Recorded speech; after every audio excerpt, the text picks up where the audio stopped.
The church bells were still echoing in my ears when Olivia told me I wasn't welcome at her wedding anymore. My own daughter, the little girl I'd raised alone for 20 years, now staring at me with cold eyes that belonged to a stranger. "Mom, I think it's best if you don't come," she said, her voice unnervingly calm as she stirred her latte. "Diane thinks your presence would cause unnecessary tension, and honestly, I agree with her." Just like that, dismissed from the most important day of her life because her future mother-in-law didn't approve of me. What Olivia didn't know was that I had already paid the $45,000 deposit for Westfield Estate, the lakefront mansion she'd dreamed of since she was 16. I'd been silently funding her perfect day, and now I was being told I couldn't even attend. 26 years of bedtime stories, school projects, and midnight fever checks, reduced to unnecessary tension. That was the moment I realized my daughter had become someone I no longer recognized, and perhaps the most painful truth of all, she had never really seen me. Before we jump back in, tell us where you're tuning in from, and if this story touches you, make sure you're subscribed, because tomorrow I've saved something extra special for you. I was 32 when Olivia was born, my miracle baby after years of trying. Robert and I had almost given up hope when those 2 pink lines appeared on the test. I still remember holding her for the first time, this tiny, perfect human with wisps of dark hair and eyes that seemed to recognize me.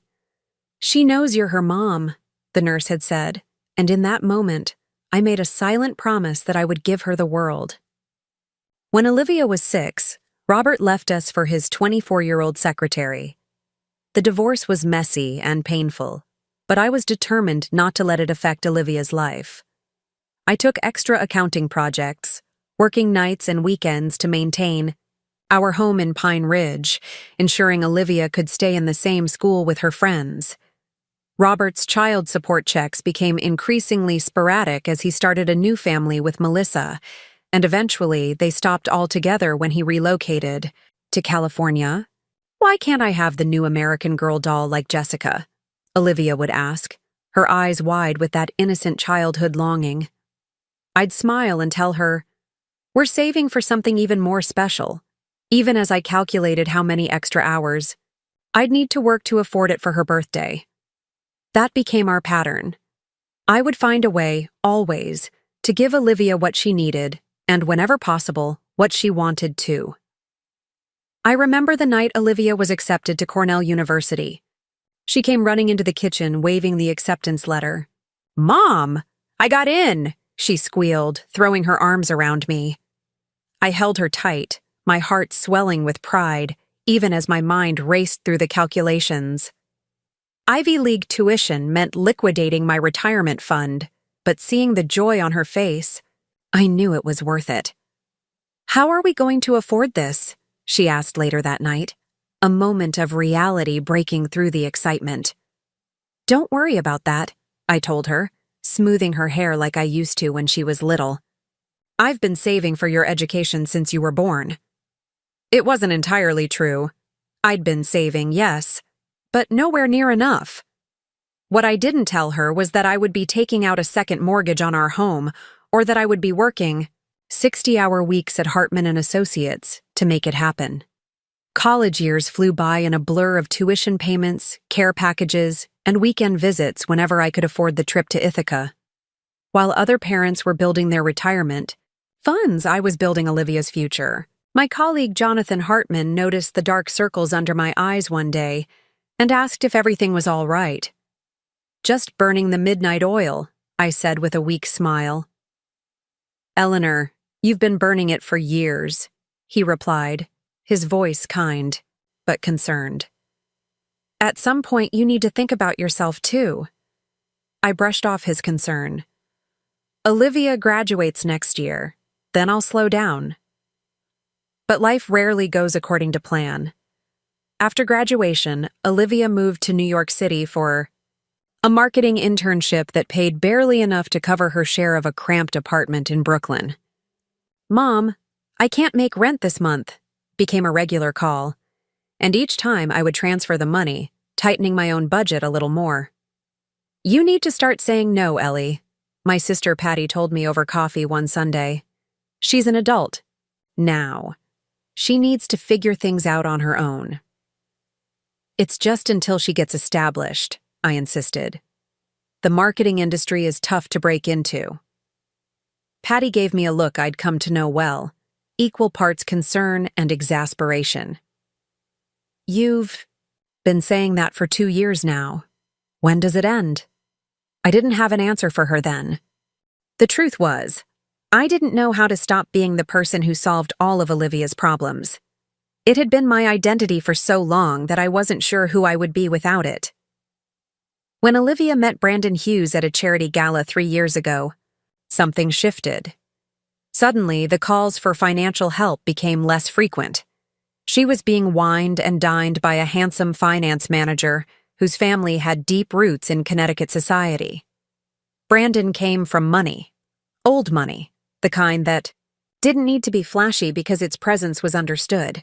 When Olivia brought him home to Pine Ridge for Thanksgiving, I noticed how she watched him, seeking approval for everything from her outfit to her opinions. Brandon thinks I should switch to corporate marketing, she told me as we washed dishes after dinner. He says there's more growth potential. And what do you think? I asked, passing her a plate to dry. She looked surprised by the question. Well, he would know, wouldn't he? His family has connections everywhere. I bit my tongue. My independent daughter, who had once declared she would never let a man dictate her career, was now eagerly following Brandon's guidance. But she was happy, happier than I'd seen her in years. So I kept my concerns to myself. The engagement came a year later, on a yacht in the Mediterranean that belonged to one of Brandon's father's business associates.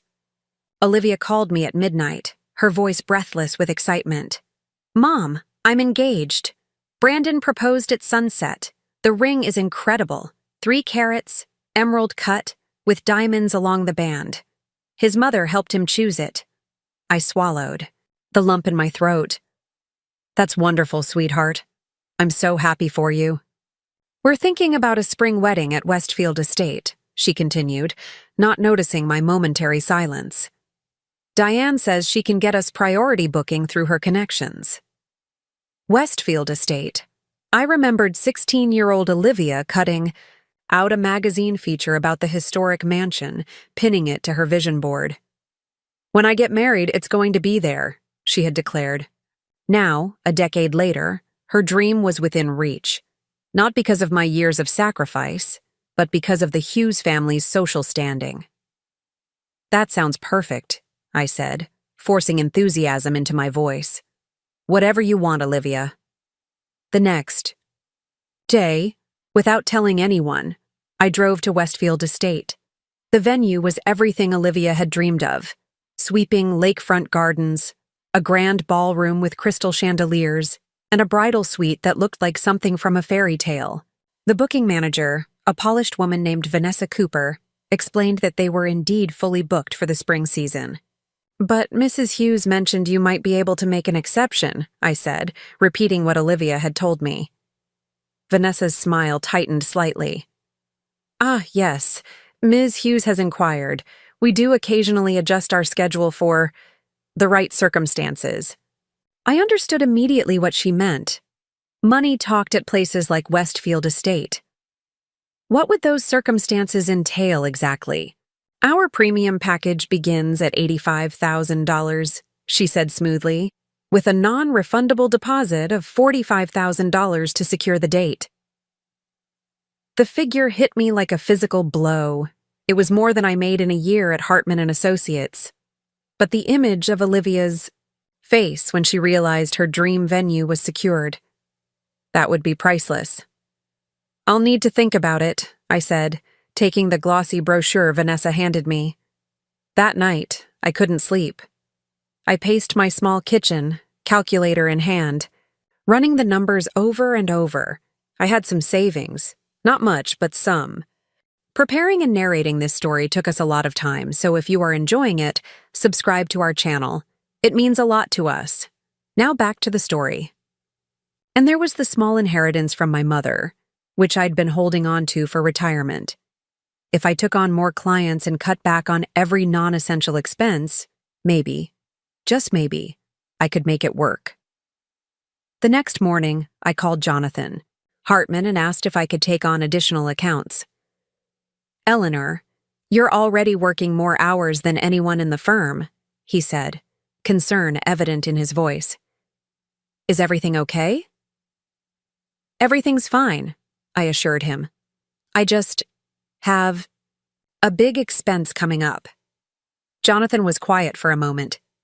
"This is about Olivia's wedding, isn't it?" I didn't answer, which was answer enough. "Take Miller Pharmaceuticals," he finally said. "The account just came in. But Eleanor, promise me you'll be careful. You can't pour from an empty cup forever." I promised, though we both knew it was a promise I was unlikely to keep. I had been running on empty for years, finding reserves of energy and determination I didn't know I possessed, all for Olivia. 3 days later, I returned to Westfield Estate with a cashier's check for $45,000, nearly every penny I had managed to save over the years. Vanessa seemed surprised when I placed it on her desk. "Mrs. Wilson, I thought the Hughes family would be handling this," she said, her perfectly manicured nails tapping the envelope. "It's a gift," I explained, "for my daughter. But I'd appreciate if you didn't mention my involvement just yet. I want it to be a surprise." Vanessa nodded, a knowing smile playing on her lips. "Of course. We're quite good at discretion here. At Westfield." As I drove home, a weight lifted from my shoulders. For once, I would be the hero in Olivia's story. Not Brandon, not Diane Hughes with her connections and society friends. Me, Eleanor Wilson, the mother who had worked tirelessly behind the scenes for 26 years to make her daughter's dreams come true. What I didn't realize then was that my grand gesture was about to become the catalyst for the most painful chapter of our relationship. The wedding planning began in earnest the following week. Olivia created a group text with Brandon, Diane, and myself to coordinate details. Almost immediately, it became clear that Diane had appointed herself chief decision-maker. "I've scheduled a tasting with Sophia Rossi's catering company for next Tuesday," Diane wrote. Her Mediterranean menu would be divine for a spring wedding. "Mom, can you make it?" Olivia texted. Before I could respond, Diane chimed in again. "Let's keep the tasting small, darling. Too many opinions can be overwhelming. Why don't you, Brandon and I go, and then we can fill your mother in afterward?" I stared at my phone, hurt blooming in my chest. This was the beginning of a pattern that would continue for weeks. Dress shopping? "Eleanor, the boutique is quite small, and Jessica is already joining as maid of honor." "Florist appointment? We've already narrowed down the options. No need to drag your mother across town." "Venue tour?" "Actually, there's been a change of plans. We've secured Westfield Estate through my connections." I bit my tongue when I read that last message, resisting the urge to reveal that the venue had been secured through my bank account, not Diane's social network. But I stayed silent, telling myself that this was Olivia's special time, and I wouldn't do anything to create tension. But tensions rose nonetheless when the discussion turned to the guest list. Diane had submitted a list of over 150 names, business associates, social connections, distant relatives, people Olivia had never even met. "Don't you think we should prioritize people who actually know and care about Olivia?" I ventured during a rare planning lunch where I was included. Diane's smile didn't reach her eyes. "Eleanor, a wedding of this caliber is as much about social connections as it is about celebration. Brandon's father and I have a certain standing in the community to maintain." "But, Mom," Olivia cut in, her voice tight, "Diane knows what she's doing. These people are going to be part of my life now." I fell silent, pushing my salad around on my plate. When had my daughter started prioritizing social standing over genuine relationships? And when had she started calling me Mom in that clipped, dismissive tone that made me feel like an inconvenience rather than a parent? The final straw came. 6 weeks before the wedding. Olivia had asked me to meet her at the Morning Brew, our favorite local coffee shop. I arrived early, ordering her usual vanilla latte and finding a quiet corner table. When she walked in, I noticed immediately that something was wrong. Her shoulders were tense, her smile forced. "Everything okay, sweetheart?" I asked as she slid into the seat across from me. She took a deep breath, wrapping her hands around the coffee mug I'd placed in front of her. "Mom, we need to talk about the wedding." My heart skipped a beat. "Is something wrong with the venue? The date?" "No, nothing like that." She paused, avoiding my eyes. "It's about the arrangements." "What arrangements?" "Diane thinks—" She started, then corrected herself. "We think it might be best if you attended as a regular guest, rather than being announced as mother of the bride." I felt as though I'd been slapped. "What?" "It's just that. Greg will be walking me down the aisle, and it might seem odd to highlight you during the reception when Robert isn't there. Diane thinks it could create an awkward dynamic, especially with so many of their colleagues attending." "Olivia," I said slowly, trying to keep my voice steady. "Your father hasn't been in your life for 20 years. He didn't put you through college. He didn't hold your hand through every heartbreak, every triumph. I did. I'm your parent, your only real parent." "That's not fair," she said, her eyes flashing. "Dad sends birthday cards. He calls on Christmas." A hollow laugh escaped me. "Birthday cards? That's your standard for parenting?" "This isn't about Dad," she said defensively. "It's about creating the right impression for Brandon's family and their circle. Diane says..." Diane? "Thinks, Diane believes," I interrupted, unable to contain my frustration any longer. "When did Diane Hughes become the authority on your life, Olivia? On our family?" Her cheeks flushed. "She's just trying to help make my wedding perfect." "And I'm not?" The hurt in my voice was palpable. "Olivia, I've spent my entire adult life trying to give you everything you needed, everything you wanted. I worked 60-hour weeks to put you through Cornell. I've supported every dream, every ambition, even when it meant putting my own life on hold." "Here we go," she muttered, rolling her eyes. The martyr speech. Her words cut deep, deeper than she could possibly know. "Is that what you think of me? That I'm playing martyr by reminding you of our relationship, our history?" "Mom, you're making this harder than it needs to be. It's one day, one tradition. Can't you just go along with it for me?" "One day that symbolizes the erasure of 26 years, I said quietly. "One tradition that relegates me to the background of your life, as if all those years of sacrifice meant nothing." Olivia's expression hardened. "If you're going to make my wedding about you and your feelings, then maybe." She trailed off, but her unspoken words hung in the air between us. "Maybe what?" I prompted, a cold dread settling in my stomach. She met my eyes, and for a second, I saw uncertainty flicker there before it was replaced by resolve. "Maybe it would be better if you didn't come at all." The world seemed to stop. "You don't mean that." "I do," she said, her voice gaining strength. "Mom, I think it's best if you don't come to the wedding. Diane thinks your presence would cause unnecessary tension, and honestly, I agree with her." I sat in stunned silence, the chatter of the coffee shop fading to a distant hum. My daughter, my only child, the person I had centered my entire life around, was banning me from her wedding. And not because of any terrible thing I had done, but because I didn't fit the image Diane Hughes wanted to project. "Olivia," I finally managed, my voice barely above a whisper, "do you have any idea how much that would hurt me?" She had the grace to look uncomfortable, but her resolve didn't waver. "It's my wedding day, Mom. It should be exactly how I want it, how we want it.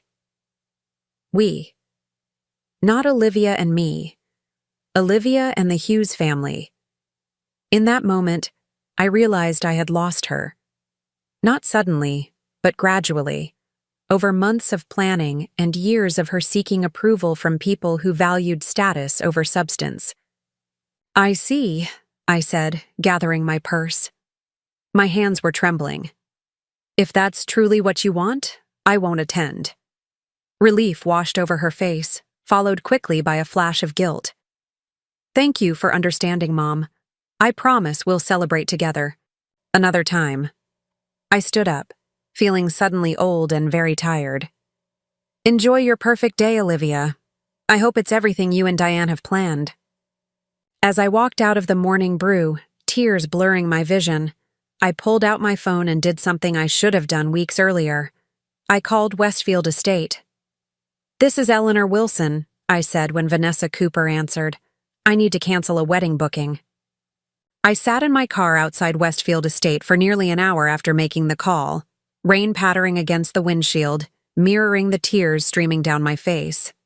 Vanessa Cooper had been surprisingly understanding when I explained the situation. "Mrs. Wilson, I can process the cancellation, but I should remind you that the deposit is non-refundable," she'd said, her voice gentle with sympathy. "I'm aware," I'd replied, my voice hollow. $45,000 gone in an instant, the equivalent of 18 months of mortgage payments, almost a decade of careful saving. All of it vanished with a single phone call. But what was money compared to the realization that I'd become irrelevant in my own daughter's life? That after 26 years of putting her needs first, I'd been discarded so easily, deemed an embarrassment by a woman who'd known Olivia for barely 3 years. My phone buzzed with a text from Patty. "How did Coffee with Olivia go?" I couldn't bring myself to respond. How could I explain to my sister that my only child had just severed our relationship as casually as declining an unwanted side dish at a restaurant? By the time I pulled into my driveway, the numbness had given way to a dull, throbbing ache in my chest. The modest colonial house that had been our home since Olivia was in kindergarten suddenly felt like a museum of memories that no longer mattered. Photos of her lined the hallway. Gap-toothed grins in elementary school, awkward teenage years with braces, graduation caps, and wide, hopeful smiles. I'd given up everything for those smiles. I walked into the kitchen and opened the cabinet. Above the refrigerator, reaching for the bottle of whiskey I kept for special occasions. This wasn't a celebration, but it certainly felt momentous. The day I finally understood that the life I'd built around my daughter's happiness had been a house of cards, ready to collapse at the first strong wind. 2 glasses in, my phone rang. It was Jonathan Hartman. I almost let it go to voicemail, but something compelled me to answer. "Eleanor? Are you all right? You missed the Miller meeting this afternoon." The meeting. In the shock of Olivia's revelation, I'd completely forgotten. "Jonathan, I'm so sorry. Something came up." He was quiet for a moment. "Eleanor, I've known you for 15 years. You've never missed a meeting, not even when you had pneumonia and could barely stand. What's going on?"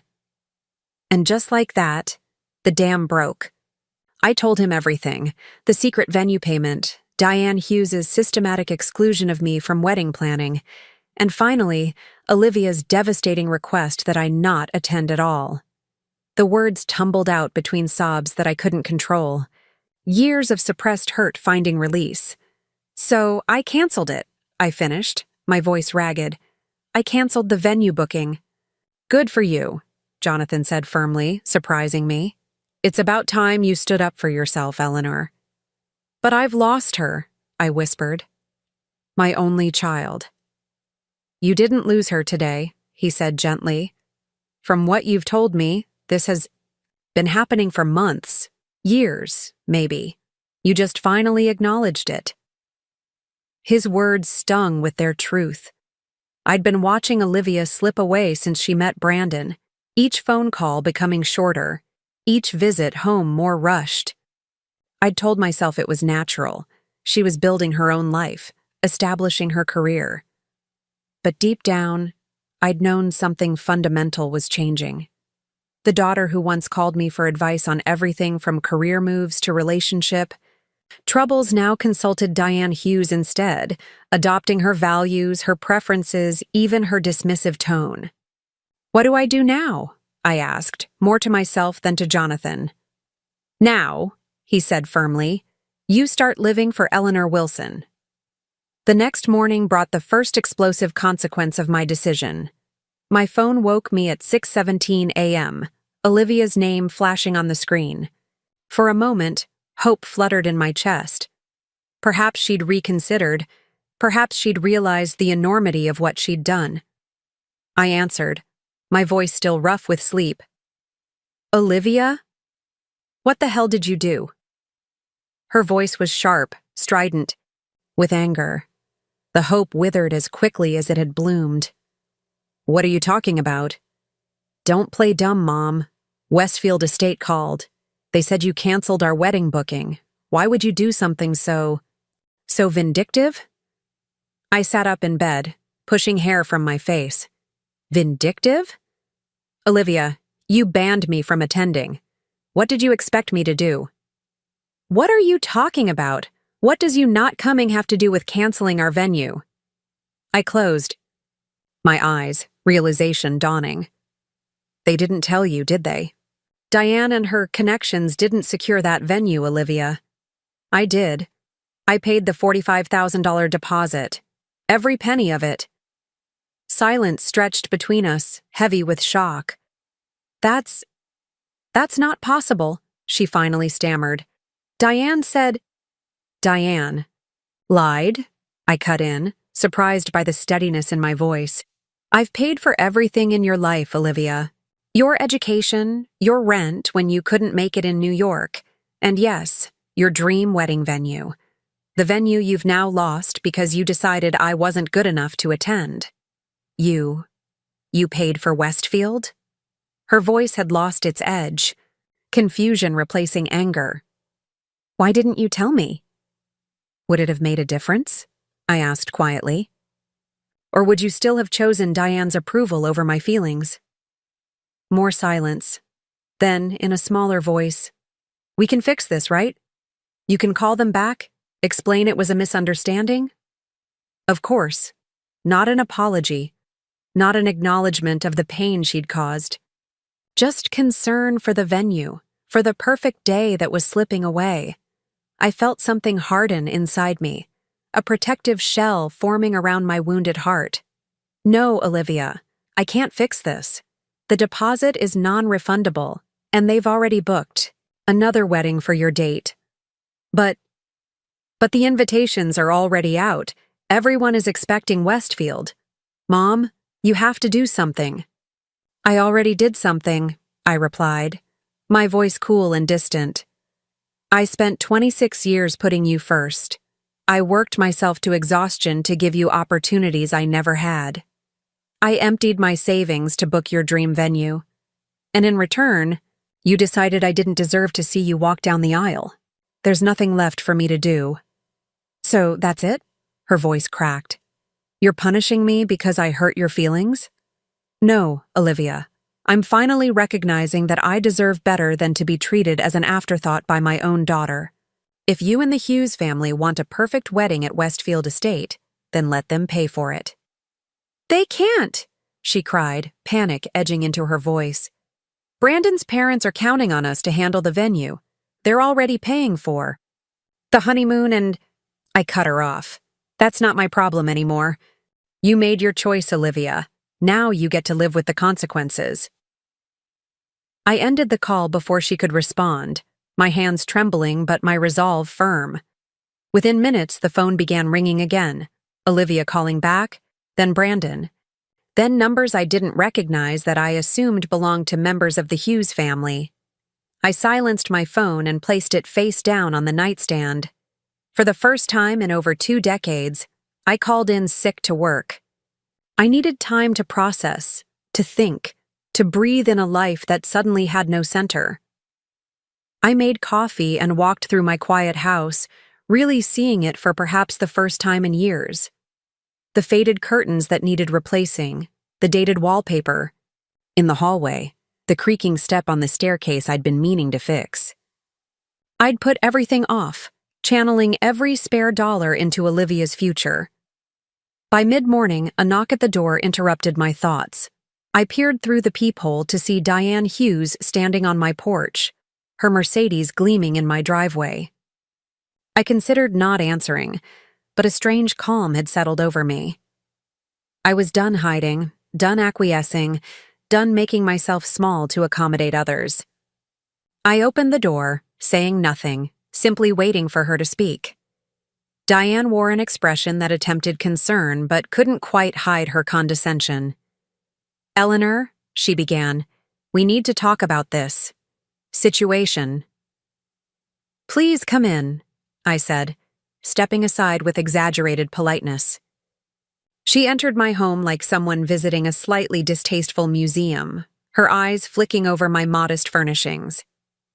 I led her to the living room and gestured to the sofa, but remained standing myself. "Eleanor, I understand you're upset about the wedding arrangements," she began, smoothing her expensive slacks. "But canceling the venue is simply unacceptable. Do you have any idea how this makes our families look? The embarrassment Olivia and Brandon are facing?" "Funny," I replied. "I was just thinking about embarrassment. The kind a mother feels when her daughter tells her she's not welcome at her wedding." Diane had the grace to look momentarily uncomfortable before rallying. "These situations are delicate. We were trying to create a certain atmosphere, a cohesive family narrative. By erasing me from it," I finished for her. "No one was erasing you," she said, her tone patronizing. "We were simply curating the event for optimal elegance." I almost laughed at the absurdity of it. Optimal elegance. Is that what you call cutting out the woman who raised Olivia single-handedly? The woman who worked 60-hour weeks to put her through an Ivy League education?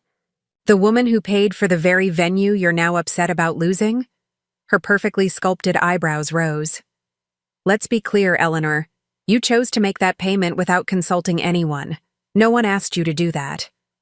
Just like no one asked me to raise my daughter after her father abandoned us." I shook my head. "You're right, Diane.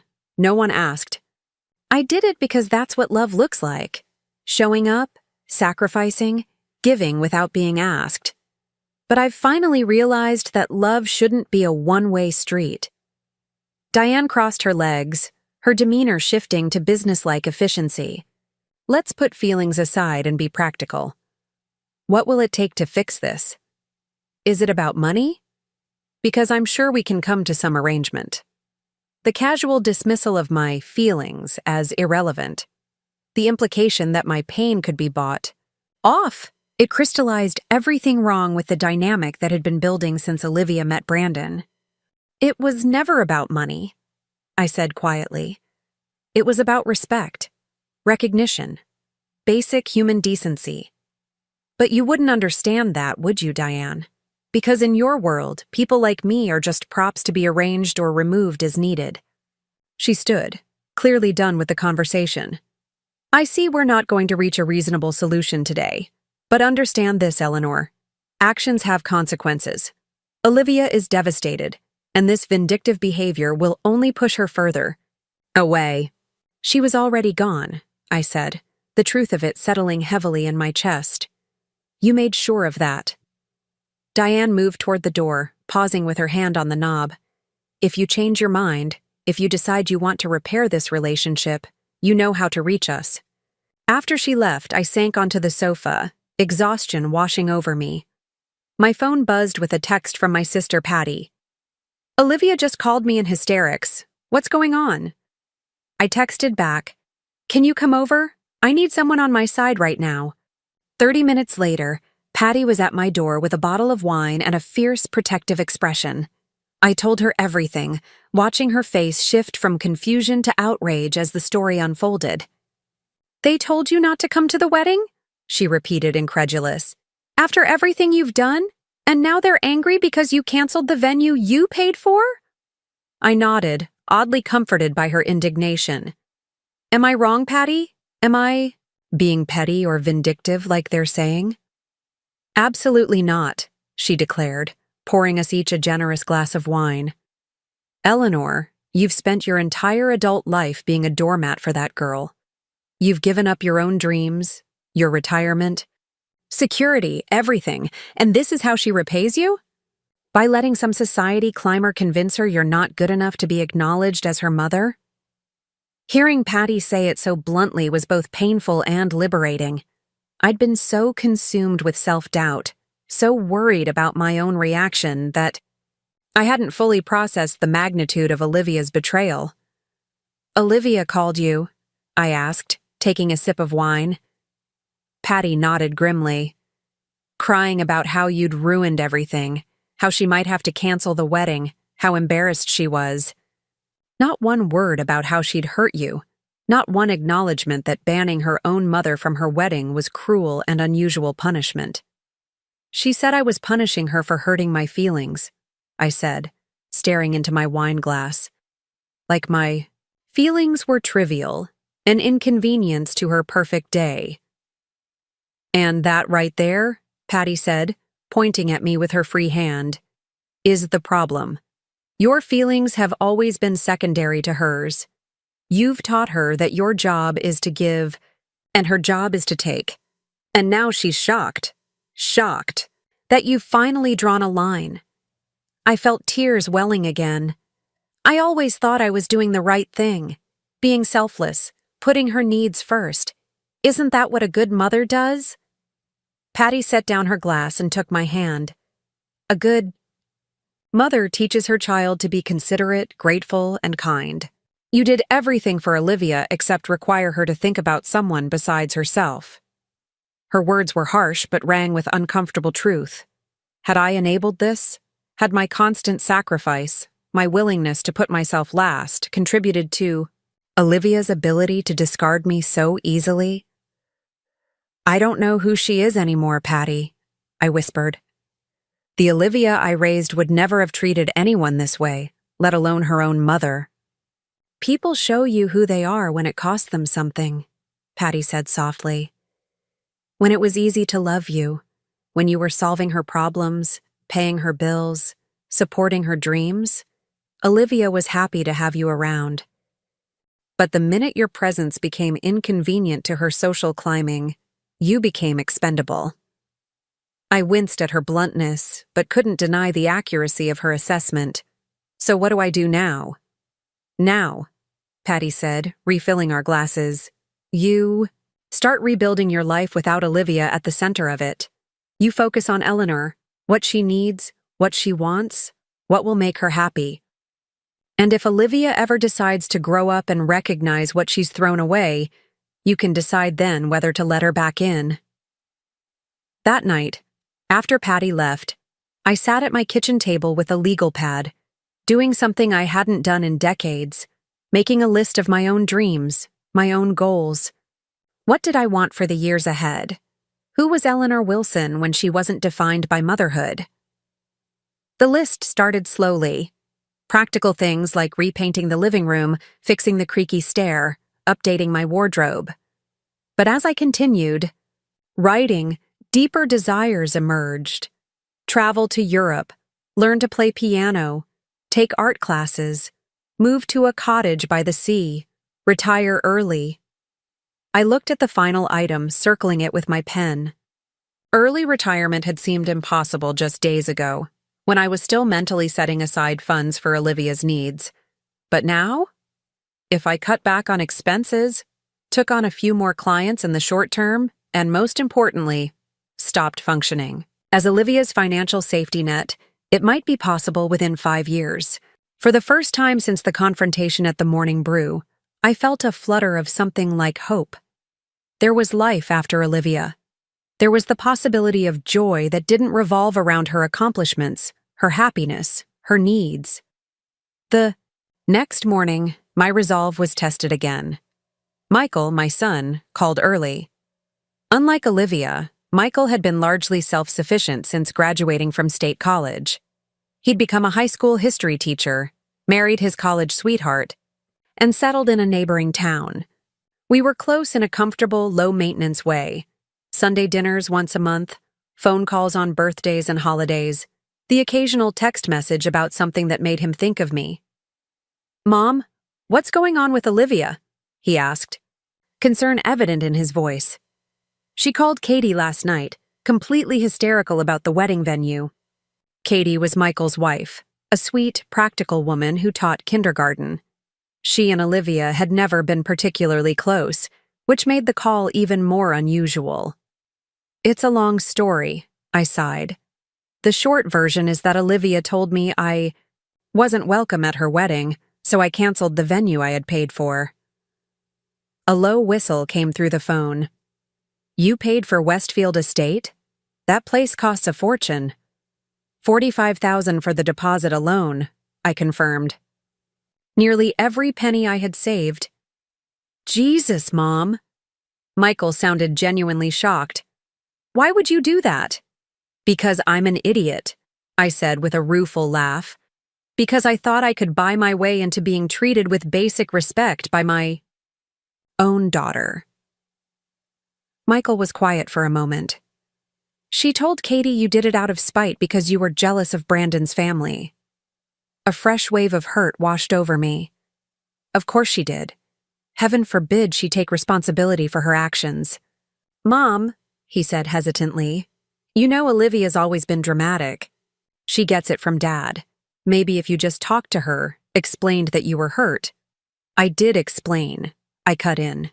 "She didn't care. She was only concerned about finding a new venue, and how embarrassed she'd be in front of Brandon's family and friends." Another pause. "That sounds like Olivia," he finally admitted. "She's always been self-focused. But cutting you out of the wedding completely? That seems extreme, even for her." "It wasn't just her," I explained. "It was Diane Hughes, Brandon's mother. She's been systematically pushing me out of every decision, every event, for months. And Olivia has let her do it."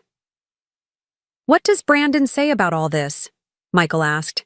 I realized I had no idea.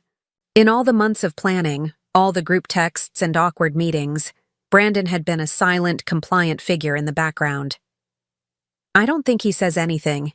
He just goes along with whatever his mother and Olivia want." "Sounds like a great foundation for marriage," Michael said dryly. Despite everything, I felt a twinge of maternal protectiveness. "It's not our place to judge their relationship, Michael." "Maybe not," he agreed. "But it is our place to call out cruelty when we see it. And what Olivia's doing to you is cruel, Mom. Plain and simple." His support brought fresh tears to my eyes. "Thank you for saying that. I've been feeling like I'm losing my mind, like maybe I really am being vindictive or selfish." "You're the least selfish person I know," Michael said firmly. "You've done nothing but give since Dad left. Maybe it's time you started taking for yourself." After we hung up, I sat at my kitchen table again, adding to my list of dreams and goals. I wrote, "Visit Michael and Katie more often," near the top. It was time to nurture the relationships that nurtured me in return. By midday, my phone had finally stopped its constant buzzing with calls and texts from Olivia and various members of the Hughes family. The silence was both a relief and a new kind of pain. Had they given up so quickly? Was I that easily discarded? That readily replaced? I was contemplating this when my doorbell rang. Steeling myself for another confrontation, I opened it to find my neighbor Ruth Simmons standing on the porch with a casserole dish in her weathered hands. "Thought you might need some comfort food," she said simply. "Word travels fast in Pine." "Ridge, and I heard your girl's been causing you heartache." I blinked in surprise. Ruth and I had been neighbors for 15 years, exchanging pleasantries over the fence, collecting each other's mail during vacations, but never sharing anything deeply personal.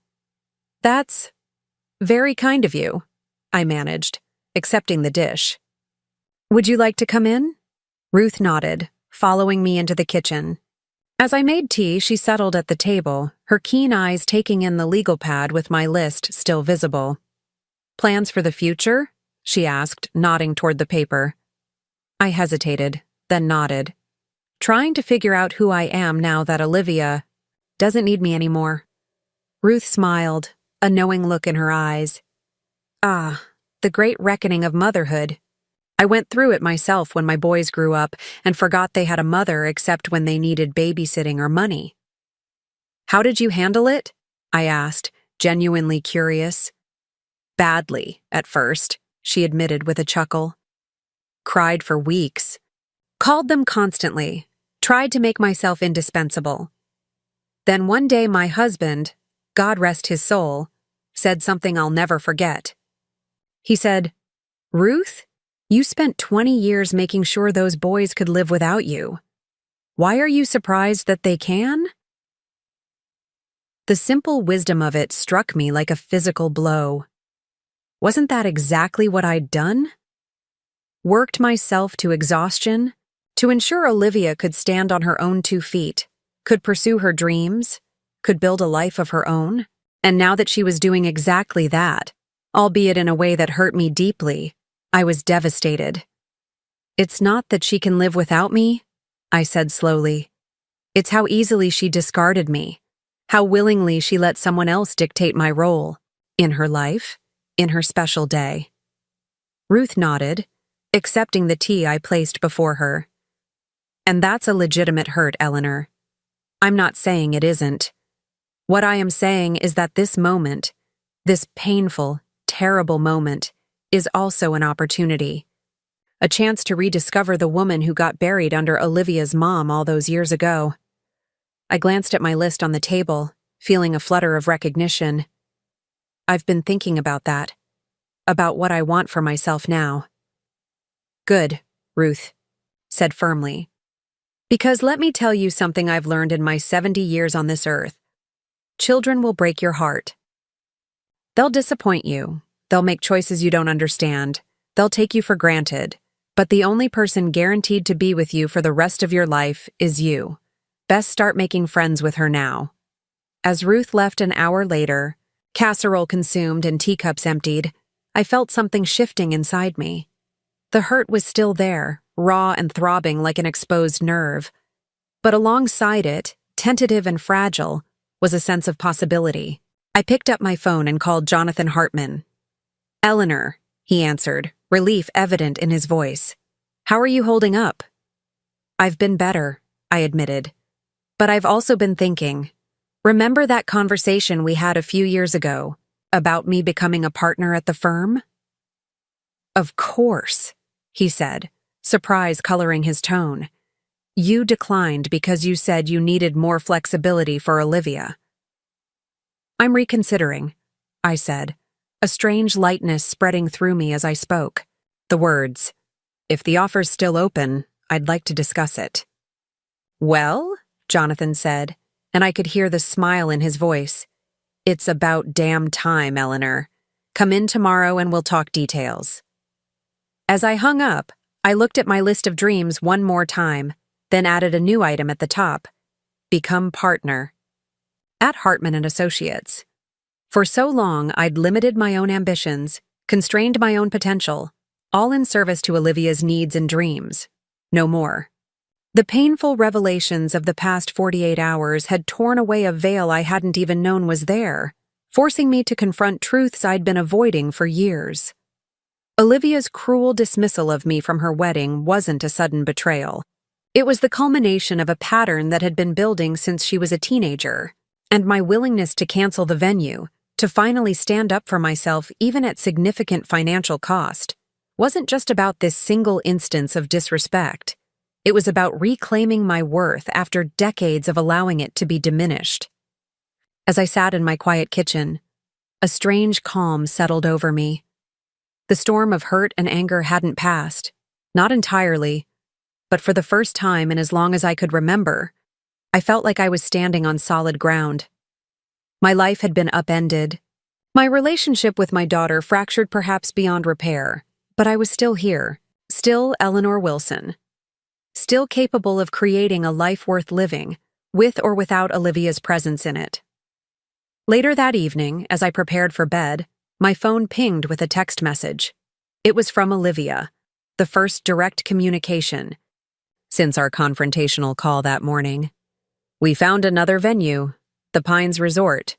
Not as nice as Westfield, but it will do. I hope you're satisfied." No apology. No acknowledgement of the pain she'd caused. No recognition of the sacrifice I'd made in booking Westfield in the first place. Just bitter accusation wrapped in the thinnest veneer of information. I stared at the message for a long moment, fingers hovering over the keyboard. A week ago, I would have responded with reassurance, with apology, with attempts to smooth things over. But that Eleanor Wilson was gone, replaced by a woman who finally understood her own value. I set the phone aside without responding and turned out the light. Tomorrow would bring new challenges, new decisions, new opportunities to reclaim pieces of myself that had been sacrificed on the altar of maternal devotion. And for the first time in 26 years, I was ready to face those challenges not as Olivia's mother, but as Eleanor Wilson, a woman with her own dreams, her own boundaries, and her own path forward. The following day, I arrived at Hartman and Associates an hour earlier than usual. The office was quiet, morning sunlight streaming through the windows, casting long shadows across the polished hardwood floors. I found comfort in this familiar space, the gentle hum of computers starting up, the scent of fresh coffee brewing in the kitchen area, the orderly arrangement of files and folders that had been my professional life for 15 years. I settled. At my desk, organizing the day's tasks with a focus I hadn't felt in months. When Jonathan arrived at 8, I was already deep into reviewing the Miller Pharmaceuticals' quarterly projections. "You're here early," he remarked, leaning against my doorframe, "and you look different." I glanced up, surprised. Different? How? He studied me for a moment. Determined, present, like you're actually here instead of mentally juggling Olivia's latest crisis. I hadn't realized my preoccupation with Olivia's life had been so obvious to others. "I've made some decisions," I told him, straightening the papers on my desk. "About my future. About what I want." Jonathan smiled, genuine warmth in his eyes. "I'm glad to hear it. My office in 30 minutes to discuss the partnership?" I nodded, feeling a flutter of excitement that had nothing to do with maternal duty or obligation. This was for me, my career, my achievement, my future. The partnership discussion was straightforward. Jonathan had been wanting to reduce his workload for years, gradually transitioning toward retirement. As the firm's most senior accountant, I was the natural choice to step into a leadership role. We discussed terms, profit sharing, new responsibilities, and a timeline for announcement and transition. "You'll need to take on more client development," Jonathan cautioned. "More networking, more visibility in the business community. Are you ready for that?" In the past, I would have hesitated. Social events meant time away from home, from being available for Olivia. But now? "Absolutely," I said, feeling a surge of confidence. "I think it's time Pine Ridge saw more of Eleanor Wilson." By lunchtime, we had hammered out the basic framework of our agreement. I would become a junior partner effective the 1st of next month, with a clear path to senior partnership within 2 years as Jonathan scaled back. My salary would increase by 30% immediately, with performance-based bonuses and profit sharing to follow. As I walked back to my office carrying a fresh cup of coffee and the draft partnership agreement, my phone rang. The screen displayed a number I didn't recognize, but the area code was local. I answered cautiously. "Eleanor Wilson speaking." "Mrs. Wilson, this is Reverend Caldwell from First Presbyterian." The warm, measured voice of Pine Ridge's most prominent minister was instantly recognizable. "I hope I'm not interrupting your workday?" "Not at all, Reverend. What can I do for you?" I settled into my chair, curious about this unexpected call. "Well," he began, clearly choosing his words carefully, I received a rather unusual request from the Hughes family yesterday. They've asked me to reach out to you regarding Olivia's wedding. Apparently, there's been some tension. I almost laughed at the understatement. That's one way to put it. They seem to think I might be able to mediate, perhaps help resolve the situation before the wedding date. Mrs. Hughes was particularly insistent. Of course she was. Diane wouldn't want the uncomfortable task of explaining to her social circle why the wedding had been downgraded from Westfield Estate to the Pines Resort.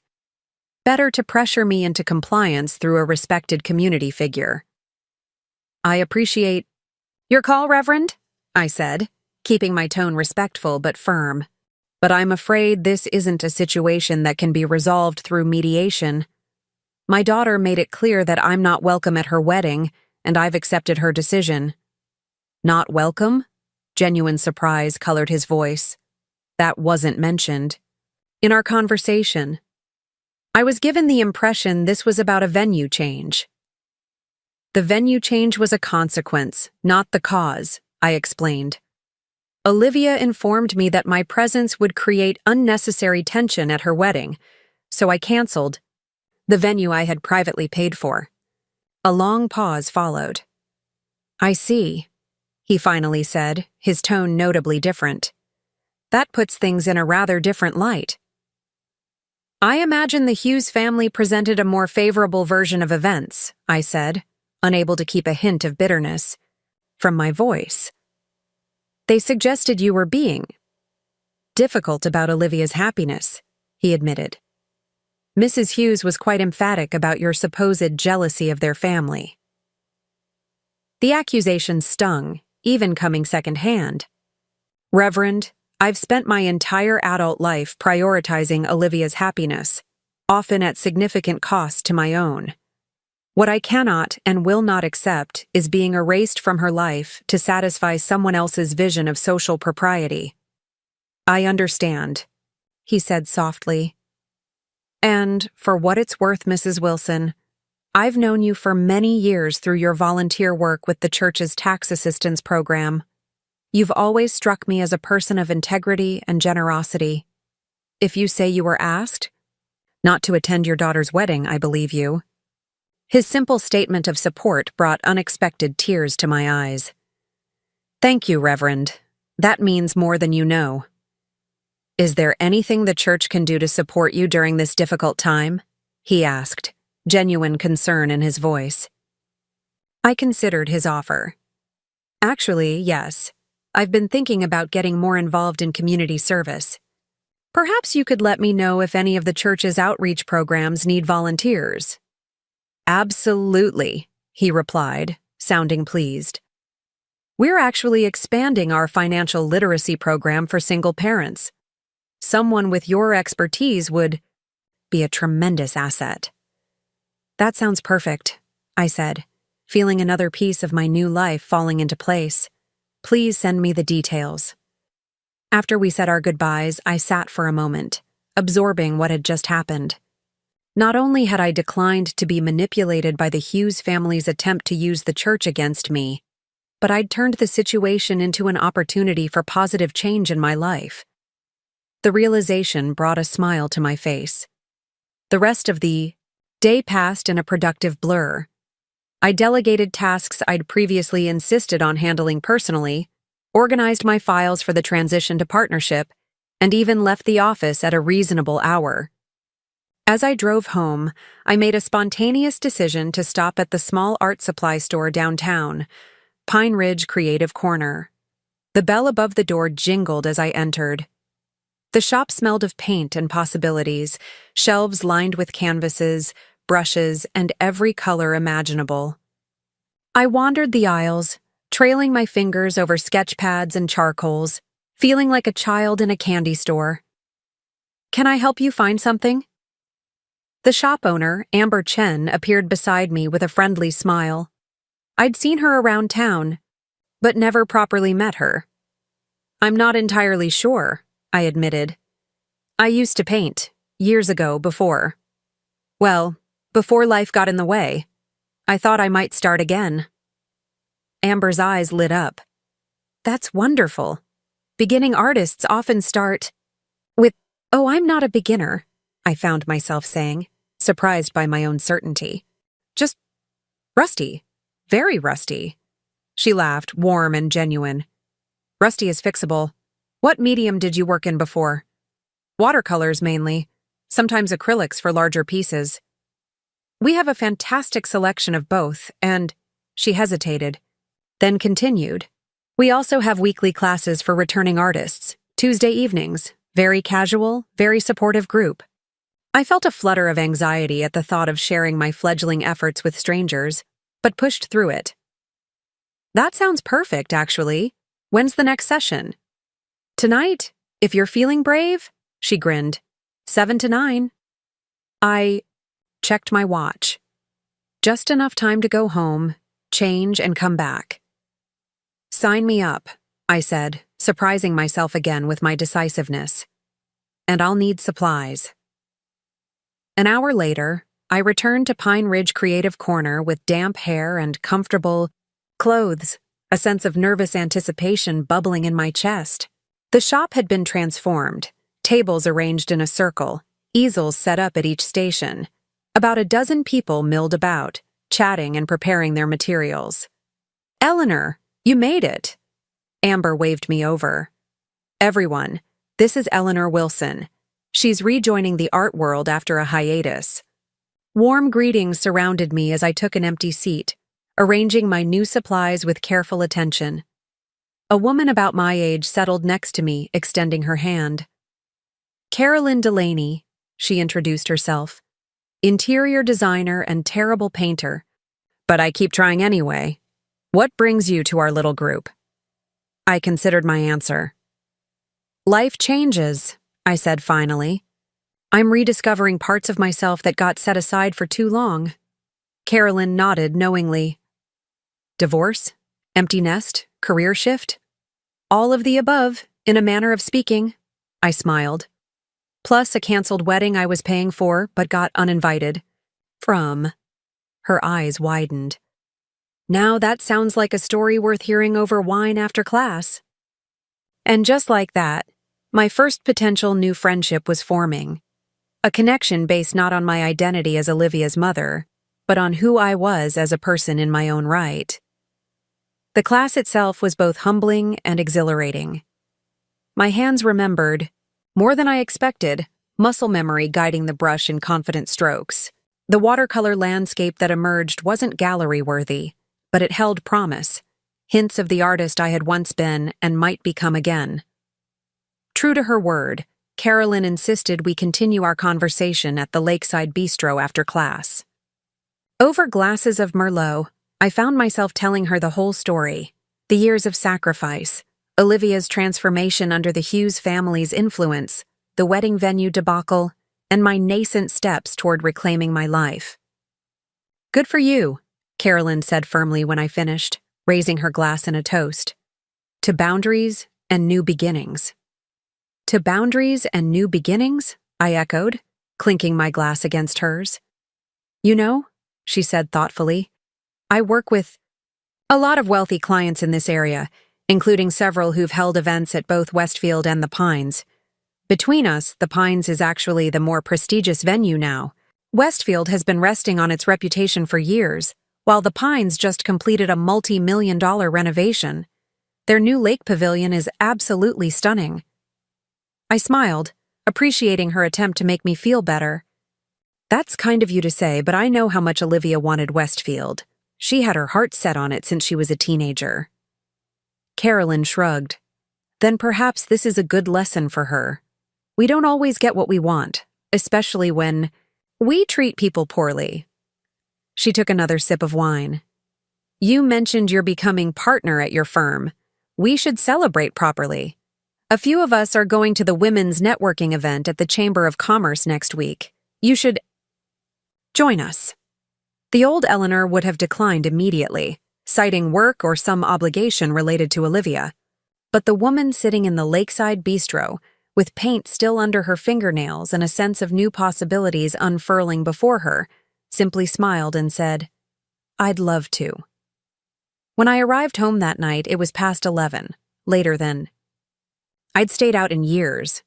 My phone showed 3 missed calls from Olivia and a text message that simply read, "We need to talk about the wedding. Call me." For the first time in my adult life, I chose not to respond to my daughter's summons. Instead, I set my painting carefully on the dining room table to dry, took a long shower, and went to bed with a new novel I'd been wanting to read for months. Whatever Olivia wanted could wait until morning. I woke the next day feeling rested and surprisingly peaceful. My phone showed 2 more missed calls from Olivia, increasing in urgency, but I deliberately set it aside as I prepared for work. Today was about me, my career, my future, my choices. At the office, I dove into preparation for the partnership announcement. Jonathan and I had agreed to make it official at the monthly staff meeting the following week, but there was much to organize before then. I was deep in concentration when my assistant buzzed to let me know I had a visitor. "Olivia's here to see you," she said, sounding uncertain. "She doesn't have an appointment, but she's quite insistent." I took a deep breath, centering myself. This confrontation was inevitable, but at least it would happen on my territory, in a place where I felt confident and in control. "Send her in, please." Olivia swept into my office looking immaculate as always. Designer clothes, perfect makeup, not a hair out of place. But the confident facade cracked as soon as the door closed behind her. Her eyes were red-rimmed, her posture rigid with tension. "You didn't answer my calls," she accused without preamble. "I was busy," I replied calmly, gesturing to the chair across from my desk. "Please, sit down." She remained standing, arms crossed defensively. "Too busy for your own daughter? Is that how it's going to be now?" The irony of her indignation wasn't lost on me. "Olivia, you made it very clear that my role in your life is no longer a priority. I'm simply respecting your wishes and focusing on my own priorities now." By ignoring me? By canceling my wedding venue and then ghosting me? I folded my hands on my desk, maintaining my composure. "I didn't cancel your wedding, just the venue I was personally funding. And I haven't been ghosting you. I've been living my life, just as you've been living yours." She paced the small office, agitation evident in every movement. "Everything's a mess, Mom. The Pines Resort is nice, but it's not Westfield. The invitations had to be redone. We lost our deposit with the florist because the arrangements won't work in the new space, and Diane is furious because some society event is happening the same weekend, and now half her friends have conflicts." "I'm sorry to hear that," I said, and I was. Despite everything, I took no joy in Olivia's distress. "But these are the natural consequences of the choice you made when you decided I wasn't welcome at your wedding." She stopped pacing, turning, to face me with tears welling in her eyes. "I didn't mean it like that." "Then how did you mean it, Olivia? Because I think it's best if you don't come seems pretty unambiguous to me." She sank into the chair, suddenly looking very young and lost. "I just wanted everything to be perfect. Diane said having you prominently featured would remind everyone that we're not. That we don't come from the right social background," I supplied, when she couldn't finish. "That we're not wealthy enough, connected enough, sophisticated enough for the Hughes family circle?" She didn't deny it, which hurt more than any angry retort would have. "You don't understand the pressure I'm under. Brandon's family has expectations. His mother has been planning this wedding in her head since he was born." "And what about your mother, Olivia? The woman who raised you? What consideration did my expectations receive?" She looked down at her hands. "I know you're hurt." "Hurt doesn't begin to cover it," I interrupted, my calm facade cracking slightly. "I was devastated. I still am. Not just because you excluded me from your wedding, but because you so casually dismissed 26 years of love, sacrifice, and devotion. Because you were so willing to erase me to please people who judge your worth by your pedigree rather than your character." tears spilled down her cheeks, smudging her perfect makeup. I never meant to hurt you. I just wanted to belong with them, to be accepted. Her words broke my heart all over again, not just for myself, but for her. What kind of future was she creating, tying herself to people who made her feel she had to deny her own mother to be worthy of their acceptance? Olivia, I said gently, if they only accept you when you deny fundamental parts of yourself and your history, is that really acceptance at all? She wiped her tears, smearing mascara across her cheek. What am I supposed to do now? The wedding is in 5 weeks. Everything's arranged. People are expecting. What do you want? I asked, cutting through her spiral of anxiety. Not what Diane wants, not what Brandon expects, not what their social circle demands. What does Olivia Wilson want for her wedding day? She looked at me blankly, as if the question made no sense. I want everyone to be happy. Everyone except yourself, it seems. I sighed, feeling suddenly exhausted by the conversation. Olivia, I can't tell you what to do. You're an adult, and these are your choices to make. But I want you to understand that I won't be putting my life on hold anymore, waiting for crumbs of your attention or appreciation. What does that mean? She asked, a note of panic entering her voice. It means I'm becoming a partner at Hartman and Associates next month. It means I'm taking art classes and making new friends and volunteering at the church. It means I'm building a life that doesn't revolve around you and your needs. Her expression shifted from confusion to disbelief. Partner? But you always said you didn't want that responsibility, that you needed flexibility for you. I finished. Yes, but circumstances have changed, and so have my priorities. She was silent for a long moment, studying me as if seeing me for the first time. You seem different. I am different. Or perhaps I'm finally becoming who I always was beneath the role of Olivia's mom. She flinched slightly at that. So, where does that leave us? Are you saying you don't want to be in my life anymore? No, Olivia. I'm saying I won't be in your life on the terms you've recently established. I won't be the convenient ATM who's kept at arm's length until you need something. I won't be the mother who's hidden away when she doesn't fit the image you want to project. I deserve better than that, and frankly, so do you. She stood abruptly, gathering her purse. I should go. I need to. Think about things. I nodded, rising as well. That would be a good start. At the door, she paused, turning back with uncertainty in her eyes. Will you at least think about coming to the wedding? Not as mother of the bride, just as a guest? The request was so painfully inadequate, so emblematic of the dynamic I was trying to change, that I almost laughed. No, Olivia, I won't be attending your wedding in any capacity. Not because I'm punishing you, but because I respect myself too much to accept such a diminished place in your life. After she left, I sat at my desk for a long time, processing the encounter.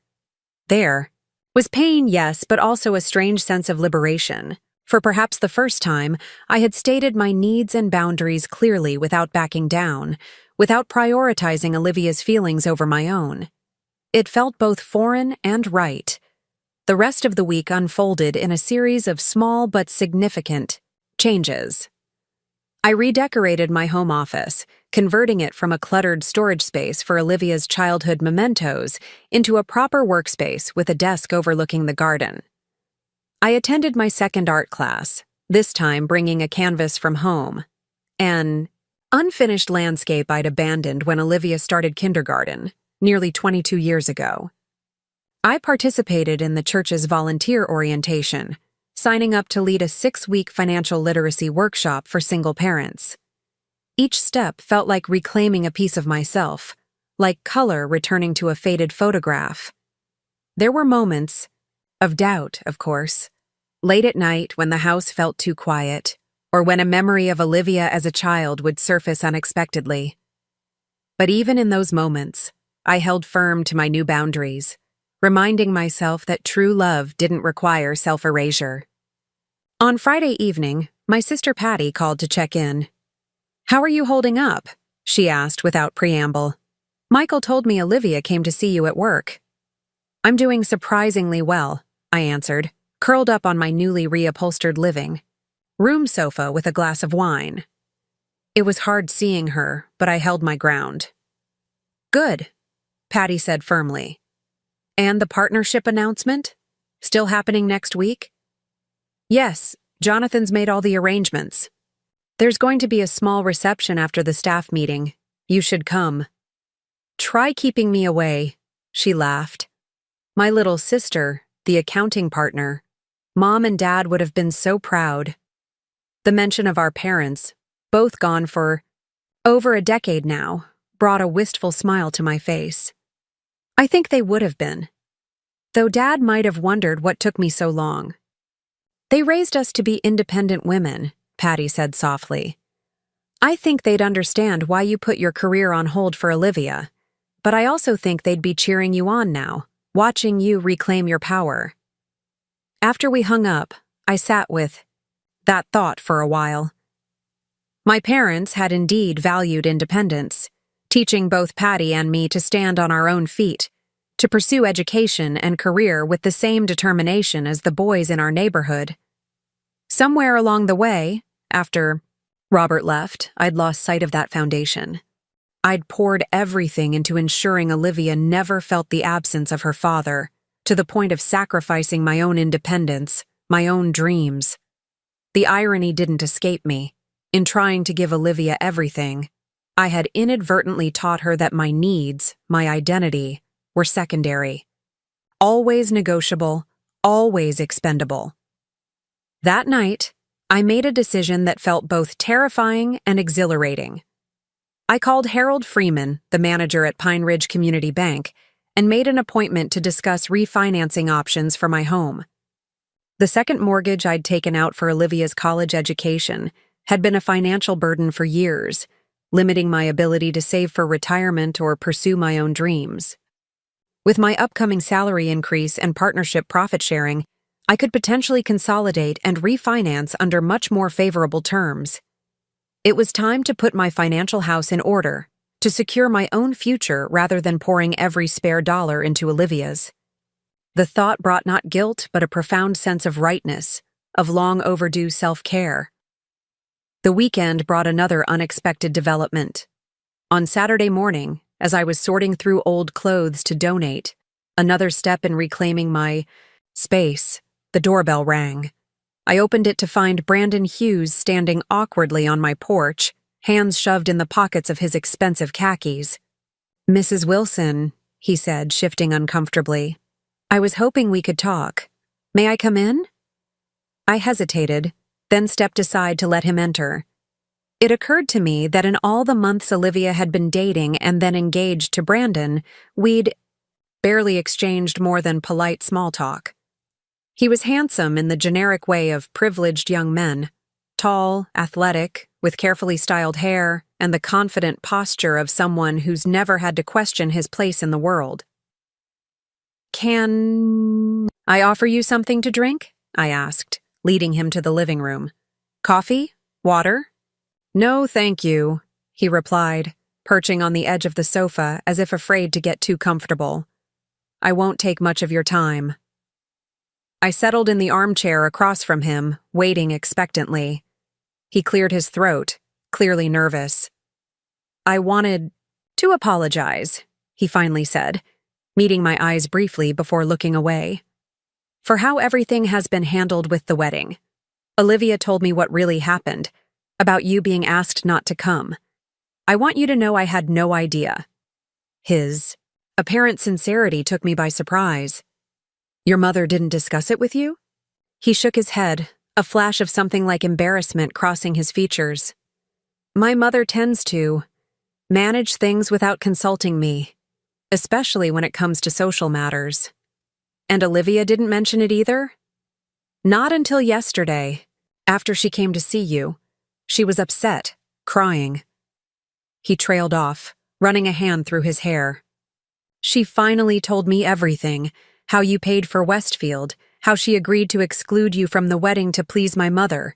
I was shocked, Mrs. Wilson, truly. I studied him carefully, trying to reconcile this apparently decent young man with the family dynamics that had caused me so much pain. What did you say when she told you? He looked genuinely distressed. I told her it was wrong, that you should be at our wedding, that you should be honored as her mother. He paused, swallowing hard. I even called off the engagement. You what? That was the last thing I had expected to hear. I broke up with Olivia, he said quietly. Or at least I tried to. I told her I couldn't marry someone who would treat her own mother that way, who would be so easily influenced by my family's prejudices. I was momentarily speechless, struggling to process this revelation. That seems like an extreme reaction. Brandon leaned forward, elbows on his knees. Mrs. Wilson, you need to understand something about me. My family's wealth and status look impressive from the outside, but growing up in that household, it wasn't always pleasant. My mother's constant social climbing, her obsession with appearances, her manipulation. I've spent my whole life trying to break free of it. Yet you brought Olivia right into that dynamic, I pointed out. He winced. I know. I thought she was different. Strong enough to resist the pressure, to help me create something healthier than what I grew up with. But watching her change, seeing her adopt my mother's values so easily, he shook his head sadly. It made me question everything about our relationship. So you ended it, I said, still trying to make sense of his story. Then why are you here? Because she convinced me to reconsider, he admitted. She promised things would be different, that she'd make it right with you. She wants to postpone the wedding, start over with the planning. She wants you involved every step of the way. I felt a complex mix of emotions, hope that Olivia was reconsidering her choices, skepticism about her motives, wariness about being drawn back into the drama. And what do you want, Brandon? He seemed surprised by the question. I want to marry the woman I fell in love with, the kind, independent Olivia who cared about people more than appearances, not the person she's become under my mother's influence. Have you considered that perhaps the problem isn't just your mother's influence, but the fundamental values you're bringing into this marriage? The expectations that come with your family's wealth and status? He nodded slowly. That's exactly why I think postponing is the right choice. We need time to figure out what we really want, what kind of life we're building together. He hesitated, then added, and I need to establish firmer boundaries with my mother. I couldn't help but feel a flicker of sympathy for this young man, caught between his domineering mother and his conflicted fiancé. But I also recognized the danger of being pulled back into their orbit, of having my newly established boundaries tested so soon. I appreciate your coming here, Brandon, and I'm glad you're encouraging Olivia to reconsider her choices. But my position hasn't changed. I won't be treated as an afterthought in my daughter's life, nor will I fund a wedding where I'm not fully welcome. I understand, he said, rising to leave. I just wanted you to know that not everyone in the Hughes family shares my mother's perspectives, and I hope that, with time, we can build a better relationship. After he left, I sat for a long while processing the unexpected visit. Was this a genuine olive branch or another manipulation? Was Olivia truly having a change of heart, or was she simply reacting to the threat of losing Brandon? And most importantly, what did I want from this situation? The answer came to me with surprising clarity. I wanted consistency. I wanted my boundaries to be respected, not just when they were convenient, but even, especially, when they were challenged. I wanted the space and time to continue rebuilding my life, rediscovering my identity beyond motherhood. With that realization, I made another decision. I wouldn't reach out to Olivia, wouldn't suggest a reconciliation or offer to help with new wedding plans. If she wanted to repair our relationship, she would need to do the work, to demonstrate through consistent actions, not just convenient words, that she valued me as a person, not just as a resource. In the meantime, I had a life to build. My life, on my terms, after decades of putting it on hold. And for the first time in longer than I could remember, I felt genuinely excited about what that life might hold. The following Tuesday brought the official announcement of my partnership at Hartman & Associates. Jonathan had arranged a small reception in the conference room, champagne, catered hors d'oeuvres, and a tasteful cake decorated with congratulatory messages. The entire staff gathered to celebrate, along with several key clients Jonathan had personally invited. Patty arrived early, bringing a bouquet of vibrant sunflowers and squeezing my hand tightly as we entered the room together. "I'm so proud of you," she whispered. "Look at what you've accomplished." The reception was more emotional than I'd anticipated. Jonathan's speech about my years of dedication, attention to detail, and commitment to client service brought unexpected tears to my eyes. When he handed me the framed partnership agreement, the room erupted in applause, and I found myself surrounded by colleagues offering genuine congratulations.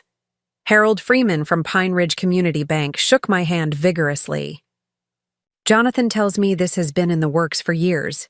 I'm glad to see you finally taking the step, Eleanor. Our bank has always valued our relationship with Hartman, and knowing you'll be guiding the firm's future only strengthens that confidence." "Thank you, Harold. That means a great deal," I replied, thinking of our upcoming meeting to discuss refinancing my mortgage. This partnership wasn't just a professional accomplishment. It was the key to securing my financial independence, to building a future that belonged wholly to me. As I mingled with guests, I caught sight of Marjorie. Taylor, my longtime friend and former teacher, deep in conversation with Ruth Simmons near the dessert table. Marjorie waved me over, embracing me warmly. "Partner at last. I always knew you had it in you," she beamed, her silver hair shimmering under the conference room lights. "Ruth's been telling me about your return to painting as well. You're on quite a roll, Eleanor." "It feels like making up for lost time," I admitted, but in the best possible way. Ruth patted my arm. "It's never too late to become who you were meant to be, dear." The celebration was winding down when I noticed a commotion at the reception area outside the conference room. I caught a glimpse of familiar blonde hair, a raised voice, and my assistant's concerned face. Excusing myself from a conversation with a client, I moved toward the doorway, where Olivia stood arguing with my assistant, Jenny. "Don't care if there's a private event. I need to see my mother now," Olivia was insisting, her voice carrying across the hushed office. "Olivia?" I said quietly, stepping into the hallway. "This isn't the time or place." She whirled to face me, her expression a complex mix of emotions: frustration, determination, and something that might have been remorse. "Mom, we need to talk. It's important." "I'm in the middle of a work event," I replied, gesturing toward the conference room where curious colleagues were trying not to stare. "Can this wait until later?" "No, it can't." She thrust a thick envelope toward me. "Brandon and I have decided to postpone the wedding. We've sent out notifications to all the guests, explaining that we need time to reconsider our plans. I wanted you to have yours in person." I took the envelope automatically, noting the expensive cream-colored paper and Olivia's elegant handwriting on the front. "Thank you, but this could have waited." "There's more," she said, lowering her voice. "We broke the news to Diane last night. She didn't take it well. She's been calling everyone, telling them it's your fault, that you manipulated me and Brandon into canceling because you were jealous." I felt a flash of anger. "And you came here to warn me?" "I came to apologize," she said, her voice cracking slightly. and to ask if we can talk. Really talk. About everything. I studied my daughter's face, the genuine distress in her eyes, the tension in her posture, and felt the familiar maternal instinct to comfort her warring with my new commitment to maintaining boundaries. I appreciate you coming by, Olivia, but today is about celebrating my partnership. I've worked towards this for years, and I'd like to focus on that right now. Her eyes widened in surprise. Partnership? You actually did it? You're becoming partner. The hint of disbelief in her voice stung. Yes, the announcement was made this morning. Jonathan's been planning to scale back for some time. Wow, Mom. Congratulations. She seemed genuinely thrown off balance by this news, as if she'd never considered that my professional life had continued to evolve during our estrangement. Thank you, I said simply. Now, if you'll excuse me, I should get back to my guests. Of course, she murmured, taking a step back. But can we talk later? Please? Maybe dinner this weekend? I considered her request, weighing my desire to protect my emotional well-being against the possibility of genuine reconciliation. Saturday evening, I finally said. You can come to the house at 6. We can talk then. Relief washed over her face. Thank you. I'll be there. As she turned to leave, Patty emerged from the conference room, her protective instincts clearly on high alert. Everything okay out here? She asked, eyeing Olivia with obvious suspicion. Everything's fine, I assured her. Olivia was just leaving. Patty waited until Olivia had disappeared down the hallway before turning to me. What did she want? To tell me they've postponed the wedding, I said, holding up the envelope, and to ask if we could talk. And you said? Saturday dinner. At my house. Patty frowned. Are you sure that's wise, after everything she's put you through? I sighed, tucking the envelope into my purse. I don't know if it's wise, Patty, but she's still my daughter, and if there's a chance for genuine reconciliation, I think I owe it to both of us to hear her out. Just promise me you'll keep those boundaries firm, she said, squeezing my arm. Don't let her guilt you into financing wedding 2. 0 or whatever they're planning next. I smiled at my sister's bluntness. I promise. This is about rebuilding our relationship, not my checkbook. And speaking of finances, I've got a meeting with Harold tomorrow about refinancing the house. Good. Patty nodded approvingly. It's about time you put your financial security first. We returned to the reception where Jonathan was preparing to make a toast to the firm's future. But as I raised my champagne glass with my colleagues, a small part of my mind remained fixed on Saturday's upcoming conversation with Olivia. Despite my newfound resolve, despite all the progress I'd made in reclaiming my life, a part of me still hoped for reconciliation, not a return to our old, unhealthy dynamic, but perhaps the beginning of something new, something balanced. On Thursday evening, I attended my 3rd art class at Pine Ridge Creative Corner. The week's assignment was a still life, an arrangement of fruit, vintage bottles, and draped fabric. As I mixed colors on my palette, carefully building layers of pigment on canvas, Carolyn leaned over to inspect my work. You've definitely done this before, she remarked.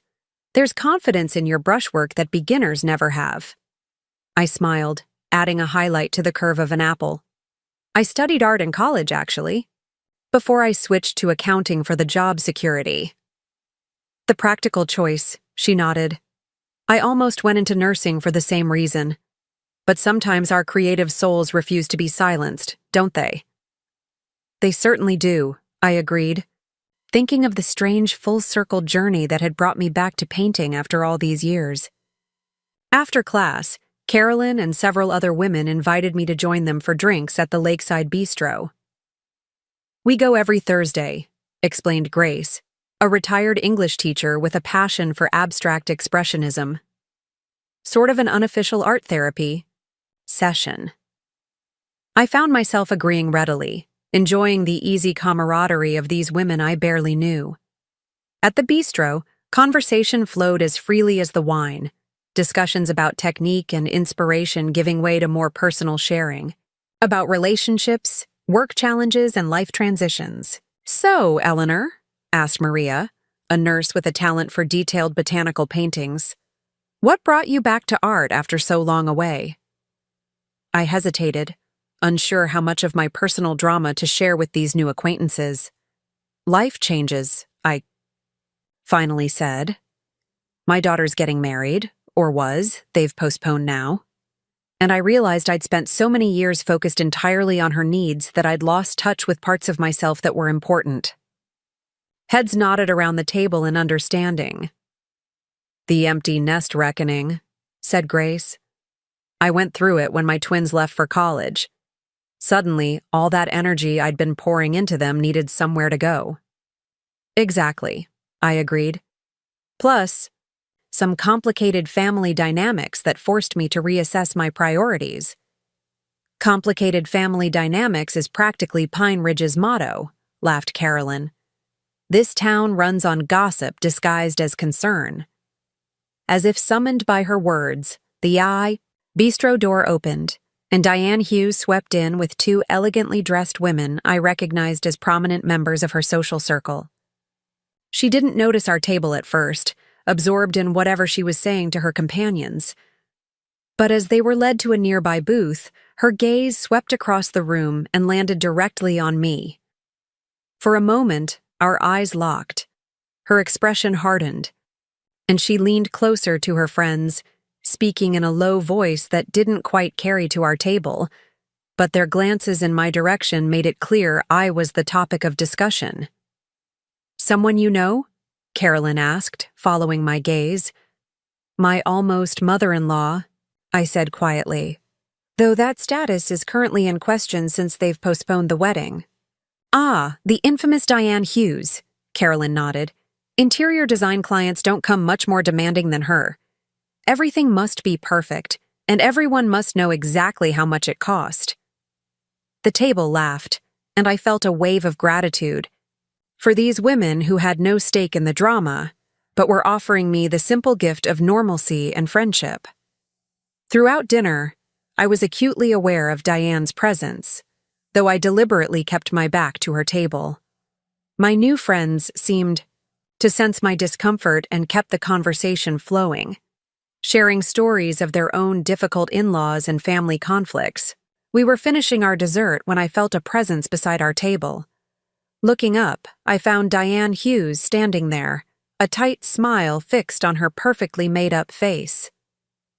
"Eleanor," she said, her voice carrying just enough to be heard at nearby. "Tables. What a surprise to see you out enjoying yourself. I would have thought you'd be home counting the money you saved by destroying my son's wedding." A hush fell over our table. Carolyn stiffened beside me, while the other women exchanged uncomfortable glances. I set down my fork deliberately, turning to face Diane. "Good evening, Diane. I'm surprised to see you as well. I thought you'd be busy calling everyone in Pine Ridge to blame me for Olivia and Brandon's decision to postpone." Her smile grew colder. "Is that what Olivia told you? That it was a mutual decision? How convenient for her conscience." She glanced around at my companions. "You should know the kind of woman you're dining with, ladies. She manipulated her own daughter into calling off her wedding out of pure selfishness." I felt anger rising in my chest, but forced myself to remain calm. "Diane, this isn't the place for this conversation. My friends and I are having a private dinner." "Friends?" she scoffed. "You've known these women for what, 5 minutes? Don't pretend you suddenly have a social life, Eleanor. We both know you've spent the last 20 years with no identity, outside being Olivia's mother, and you couldn't even manage that properly." The cruelty of her words hit like a physical blow. Before I could respond, Carolyn rose to her feet, drawing herself up to her full height. "I'm sorry, but I don't believe we've been introduced," she said, her tone deceptively pleasant. "I'm Carolyn Delaney, I've designed interiors for half the homes in Harbor View, including the Richardsons next door to you. And while I've only known Eleanor for a short time, I can tell you she has more class in her little finger than you're displaying with this entire performance." Diane blinked, clearly taken aback by Carolyn's intervention. "This is a private matter that you chose to make public by approaching our table and creating a scene," Grace interjected, her English teacher authority evident in her tone. "Rather poor form, wouldn't you say?" Maria leaned forward, adding quietly, "And just so you know, we've all heard Eleanor's side of the story. If your goal was to damage her reputation, you're about 3 drinks too late." Diane's face flushed, with anger and embarrassment. Her gaze swept across our table, lingering on my calm expression, before she turned on her heel without another word and marched back to her own booth. "Well," said Carolyn, settling back into her seat, "that was bracing." "I'm so sorry," I began, mortified that my personal drama had spilled over into what had been a lovely evening. "Don't you dare apologize," Grace said firmly. "That woman was completely out of line." "And now we're definitely friends," added Maria with a smile. "Nothing bonds a group faster than facing down a common enemy." Their support brought unexpected tears to my eyes. "Thank you," I said simply. "It means more than you know." We finished our dessert and paid the bill, deliberately taking our time, unwilling to let Diane think she'd driven us away. As we finally rose to leave, I caught sight of the bistro's owner, Sophia Rossi, standing by the bar. She gave me a subtle nod of acknowledgement, and I realized she had been watching the situation, ready to intervene if necessary. Outside in the cool evening air, we said our goodbyes with promises to meet again next week. Carolyn lingered as the others departed, her expression concerned. "Are you all right to drive home?" she asked. That was a pretty intense confrontation. "I'm fine," I assured her. "Actually, I feel lighter somehow, as if Diane's public attack freed me from something." Carolyn smiled knowingly. "The fear of what people might think if they knew. The whole story? I've been there. Sometimes having everything out in the open is a relief, even when it's messy." "Exactly," I nodded. "And thank you again for standing up for me.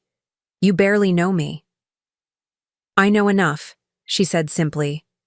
"And women need to have each other's backs. Text me when you're home safe?" I promised I would, touched by her concern. As I drove through the quiet streets of Pine Ridge, I reflected on the evening's events. Diane's public confrontation had been unpleasant, even painful. But it had also clarified something important. I was no longer alone in this town. I had people in my corner now, people who valued me for myself, not just as Olivia's mother or a convenient source of financial support. Friday morning brought an unexpected development. As I prepared for my meeting with Harold Freeman about refinancing my mortgage, my phone rang with a call from a number I didn't recognize. "Eleanor Wilson speaking," I answered professionally. "Mrs. Wilson, this is Gregory Hughes. Brandon's..." Father's voice was instantly recognizable, though we'd spoken only a handful of times. I was hoping we might meet to discuss recent developments. I felt a flutter of anxiety.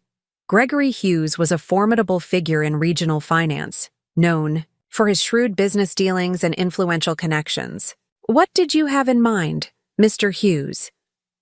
"Lunch, perhaps?" he suggested. "The Lakeside Bistro at noon? I believe you're familiar with it." The hint of condescension in his tone wasn't lost on me. "I have a meeting at the bank this morning, but I could meet you at 1:30. "That will suffice," he replied. "Thank you for agreeing to speak with me." After hanging up, I called Patty immediately. "Gregory Hughes wants to have lunch with me today. Should I be worried?" "Absolutely," she responded without hesitation. "The Hughes family doesn't make social calls without an agenda. What do you think he wants?" "Probably to convince me to encourage Olivia and Brandon to proceed with the wedding," I speculated. Or to blame me for the postponement, like Diane's been doing. Be careful, Ellie, Patty warned. Men like Gregory Hughes are used to getting their way. Don't let him intimidate you. I won't, I promised, though my stomach knotted with apprehension. The meeting with Harold Freeman went smoothly. With my new partnership and increased income, refinancing the second mortgage proved straightforward. Harold reviewed my financial situation with professional thoroughness, then sat back with a satisfied smile. You're in an excellent position, Eleanor, he confirmed. With the terms we've discussed, you could be completely free of mortgage debt in 12 years instead of 22, and your monthly payments will decrease by nearly $600. That's even better than I'd hoped, I admitted, relief washing over me. Your credit has always been impeccable, he noted. And now with the partnership, your debt-to-income ratio is quite favorable. You've worked hard to get here. As I left the bank, the weight of financial worry lifted considerably from my shoulders. The refinancing wasn't just about saving money, it was about securing my independence, ensuring that my future wasn't mortgaged to Olivia's needs and wants. Gregory Hughes was already seated when I arrived at the Lakeside Bistro, occupying a corner table that afforded privacy while still allowing him to survey the room. He rose as I approached, his handshake firm and impersonal. Mrs. Wilson, thank you for meeting me, he said, gesturing for me to take the seat across from him. I've taken the liberty of ordering a bottle of Sancerre. I hope that meets with your approval. That's fine, thank you, I replied, settling into my chair and placing my napkin in my lap with deliberate care. I would not be rushed or flustered by his practiced corporate demeanor. A server appeared immediately to pour the wine and take our orders. Gregory waited until she had retreated before leaning forward slightly, his expression serious. I'll come straight to the point, Mrs. Wilson. This situation with the wedding has gotten out of hand. Diane is upset, Brandon is conflicted, and from what I understand, your relationship with Olivia is strained at best. I took a sip of wine, gathering my thoughts. Mr. Hughes, with all due respect, the situation began when your wife and Olivia decided I shouldn't attend my own daughter's wedding. Everything that's happened since has stemmed from that decision. He had the grace to look momentarily uncomfortable. I understand there was a misunderstanding about your role in the ceremony. It wasn't a misunderstanding, I corrected firmly. It was a deliberate exclusion, followed by shock and outrage when I withdrew my financial support for an event I wasn't welcome to attend.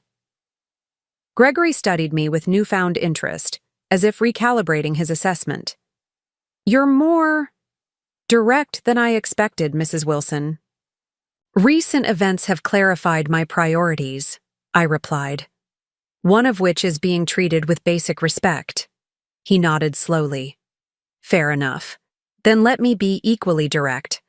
Brandon and Olivia postponing the wedding has created significant complications, social, financial, and personal.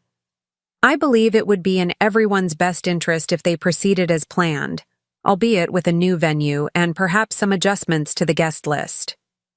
Including me as mother of the bride? I asked pointedly. Of course, he said smoothly.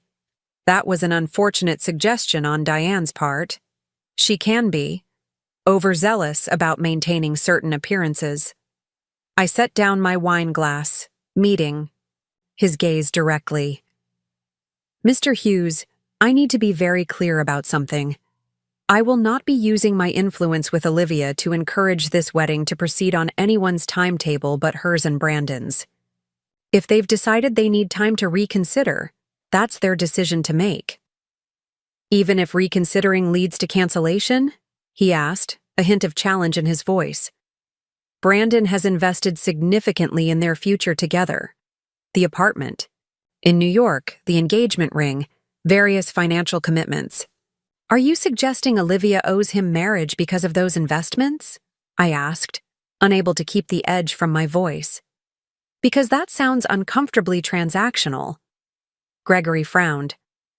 I'm merely pointing out that there are practical considerations beyond emotion. There certainly are, I agreed.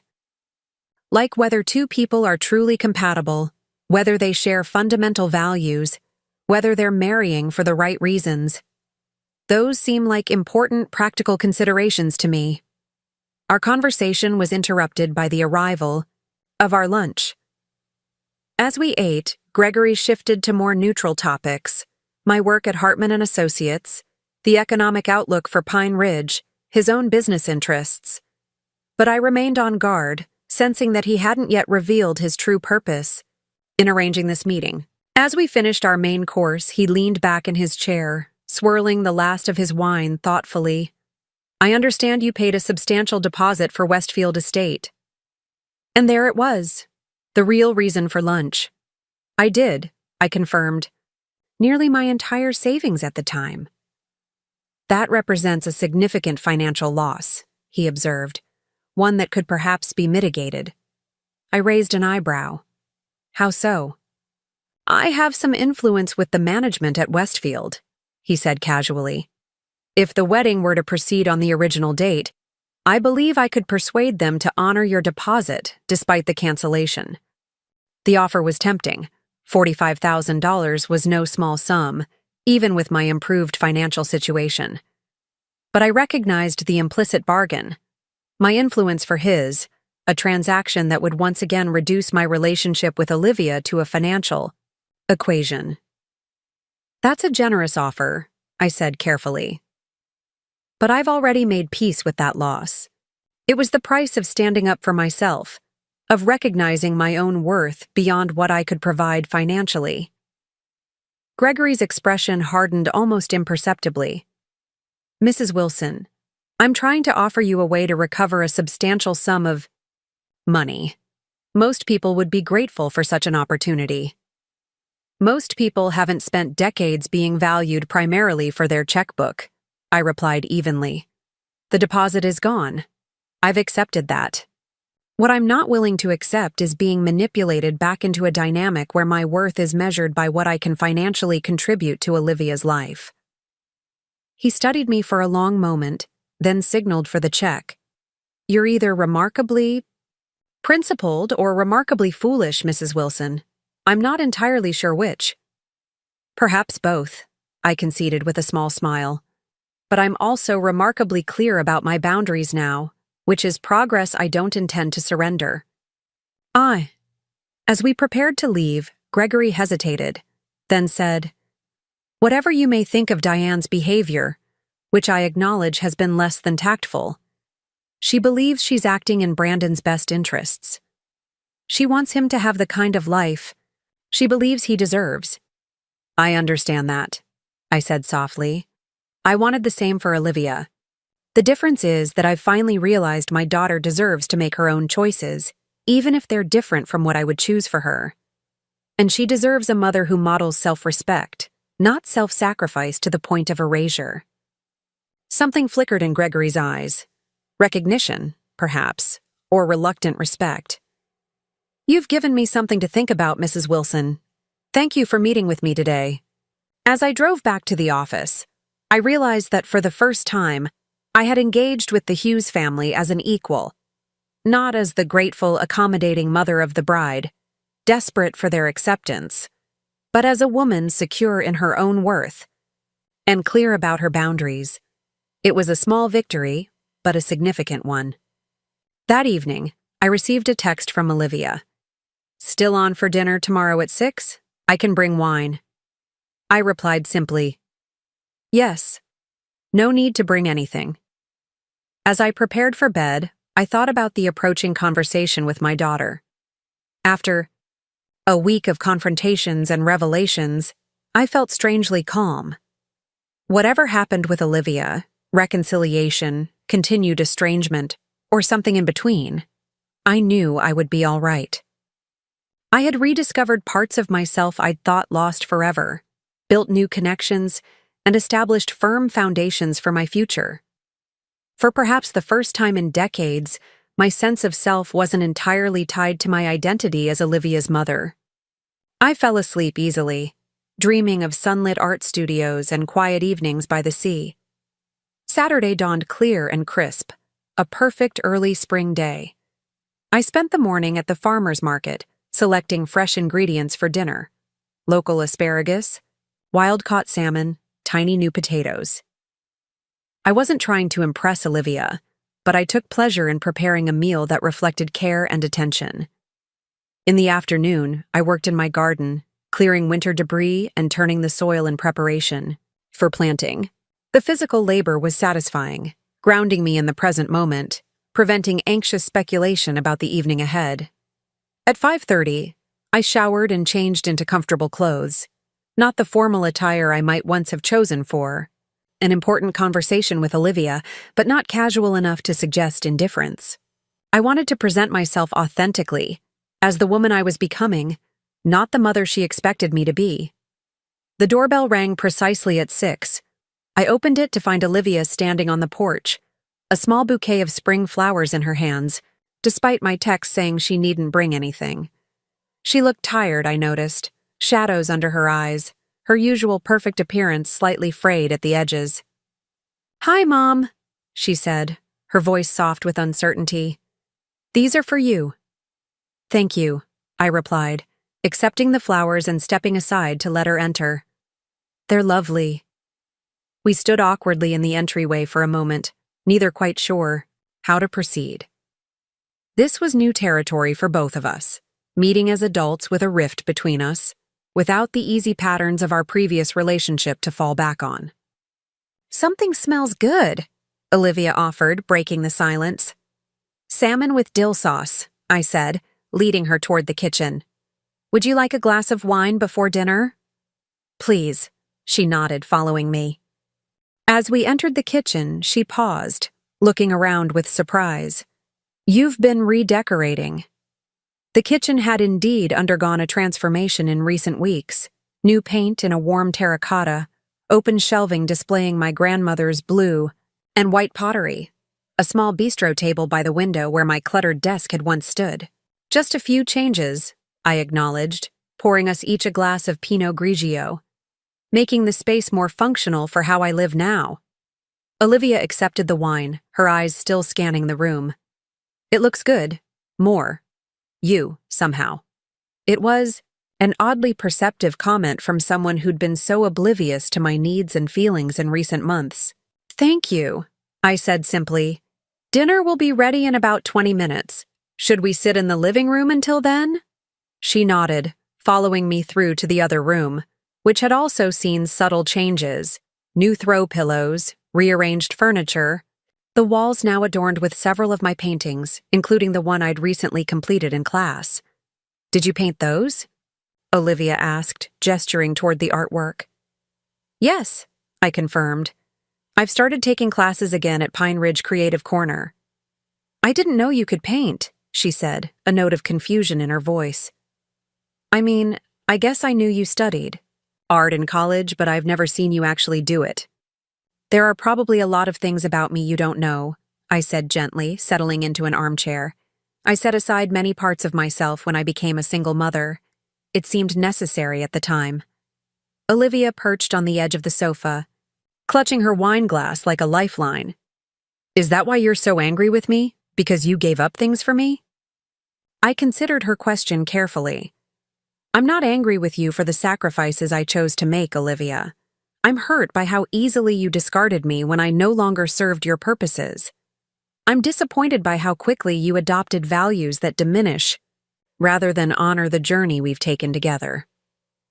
She stared into her wine, shoulders slumping. "I messed up, really badly. I know that now." "Yes," I agreed, not rushing to ease her discomfort. "You did." Tears welled in her eyes. "I don't even recognize myself anymore, Mom. These past few months, it's like I've been playing a role. Diane's version of the perfect daughter-in-law, Brandon's socially acceptable fiancé. I lost myself somewhere along the way." "That happens?" "Sometimes," I said, feeling a flicker of empathy beneath my protective caution. "Especially when we desperately want to belong somewhere. to be accepted by people whose approval seems important. She looked up, wiping away a tear. How did you— No, that's how I felt. Because I've felt it too, I admitted. After your father left, when I was trying to maintain appearances, to prove I could do it all on my own. It's exhausting, isn't it? Constantly measuring yourself against someone else's standards. She nodded, a fresh tear spilling down her cheek. I'm so sorry, Mom. For everything. For letting Diane dictate our wedding plans. For not standing up for you. For telling you not to come. It was cruel and ungrateful and completely wrong. Her apology seemed genuine, her distress real. But I'd spent too many years prioritizing Olivia's feelings over my own to rush into easy forgiveness now. Why did you do it? I asked quietly. Why was Diane's approval so important that you were willing to hurt me to secure it? Olivia set down her wine glass, wrapping her arms around herself as if suddenly cold. I thought if I could just fit perfectly into their world, all the insecurities I've always felt would finally go away. The Hughes family has everything: money, connections, status. Being accepted by them felt like proof that I was good enough, that I belonged. Good enough for what, Olivia? For whom? For Brandon, she whispered. For myself. For— She hesitated, then continued in a voice so low I could barely hear it. For Dad. Understanding dawned, bringing with it a wave of sadness. Of course. Robert's abandonment had left wounds far deeper than I'd allowed myself to acknowledge, creating in Olivia a desperate need for validation that no amount of my love and support could fully heal. Oh, sweetheart, I sighed. Your father's choices were never about your worth. Never. And neither are the Hughes family's judgments. I know that, she said, fresh tears falling. Logically, I know that. But emotionally? It's like there's this empty space inside me that I keep trying to fill, with other people's approval. And when Brandon proposed, when his family welcomed me in their way, conditionally, judgmentally, but still welcomed me, it felt like finally filling that hole.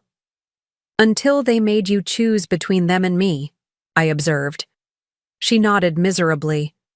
And I made the wrong choice. The moment the words left my mouth at the coffee shop, I knew it was wrong.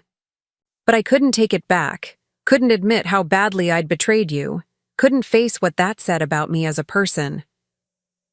The timer in the kitchen beeped, signaling that dinner was ready. Let's continue this conversation at the table, I suggested, rising from my chair. As we moved through to the dining room, Olivia paused, noticing more changes. The antique sideboard I'd recently refinished, the new curtains, the absence of the formal china cabinet that had dominated the room. For years. You really have been redecorating, she observed as I served the meal. Reclaiming, I corrected, making this house reflect who I am now, not just the roles I've played.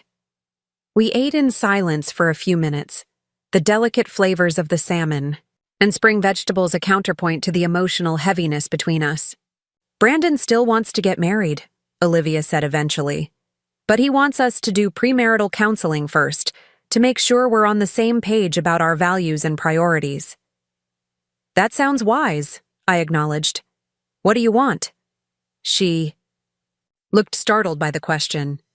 What do I want? Yes, Olivia. Not what Brandon wants, not what Diane expects, not what would look good to others. What do you, Olivia Wilson, truly want for your life? She faltered, setting down her fork. I don't think anyone's asked me that in a long time. Maybe not since I was in college. Perhaps it's time to start asking yourself, I suggested gently. She nodded slowly. I think I want to find out who I really am when I'm not trying to please everyone else. And I want to repair our relationship, Mom. I miss who we used to be together. I took a sip of water, considering my response carefully. I miss aspects of our relationship too, Olivia, but I can't and won't go back to how things were. The dynamic wasn't healthy for either of us. What do you mean? She asked, brow furrowing. I mean that I enabled patterns that weren't good for you or for me. I prioritized your needs and wants to the exclusion of my own. I taught you, through my actions, that my role was to give and your role was to take. That's not a healthy foundation for any relationship. In the months that followed our dinner conversation, Olivia and I established a new relationship, one built on mutual respect rather than dependence. We began with small steps, weekly phone calls that didn't revolve around crises or requests for help, occasional lunches where we discussed everything from books to politics to her ongoing therapy sessions. She started asking me questions about my life, showing genuine interest in my partnership at the firm, my painting classes, my growing circle of friends. It was unfamiliar territory for both of us, but in that unfamiliarity, we discovered something valuable, the potential for a healthier connection as two adult women who shared history but were no longer defined solely by it. Brandon and Olivia continued their premarital counseling, working through the complex dynamics that had shaped their relationship. To my surprise, Gregory Hughes reached out to me again, not to negotiate or persuade, but to express a grudging respect for the stand I had taken. Over coffee at the morning brew, he admitted that his own marriage had suffered from Diane's relentless social climbing, her determination to maintain appearances at any cost. She wasn't always like this, he confided, stirring his black coffee absently. When we first met, Diane was warm, genuine, passionate about her teaching career. Somewhere along the way, keeping up with the right people became more important than being the right person. I found myself feeling an unexpected compassion for both of them, caught in patterns of their own making, just as I had been.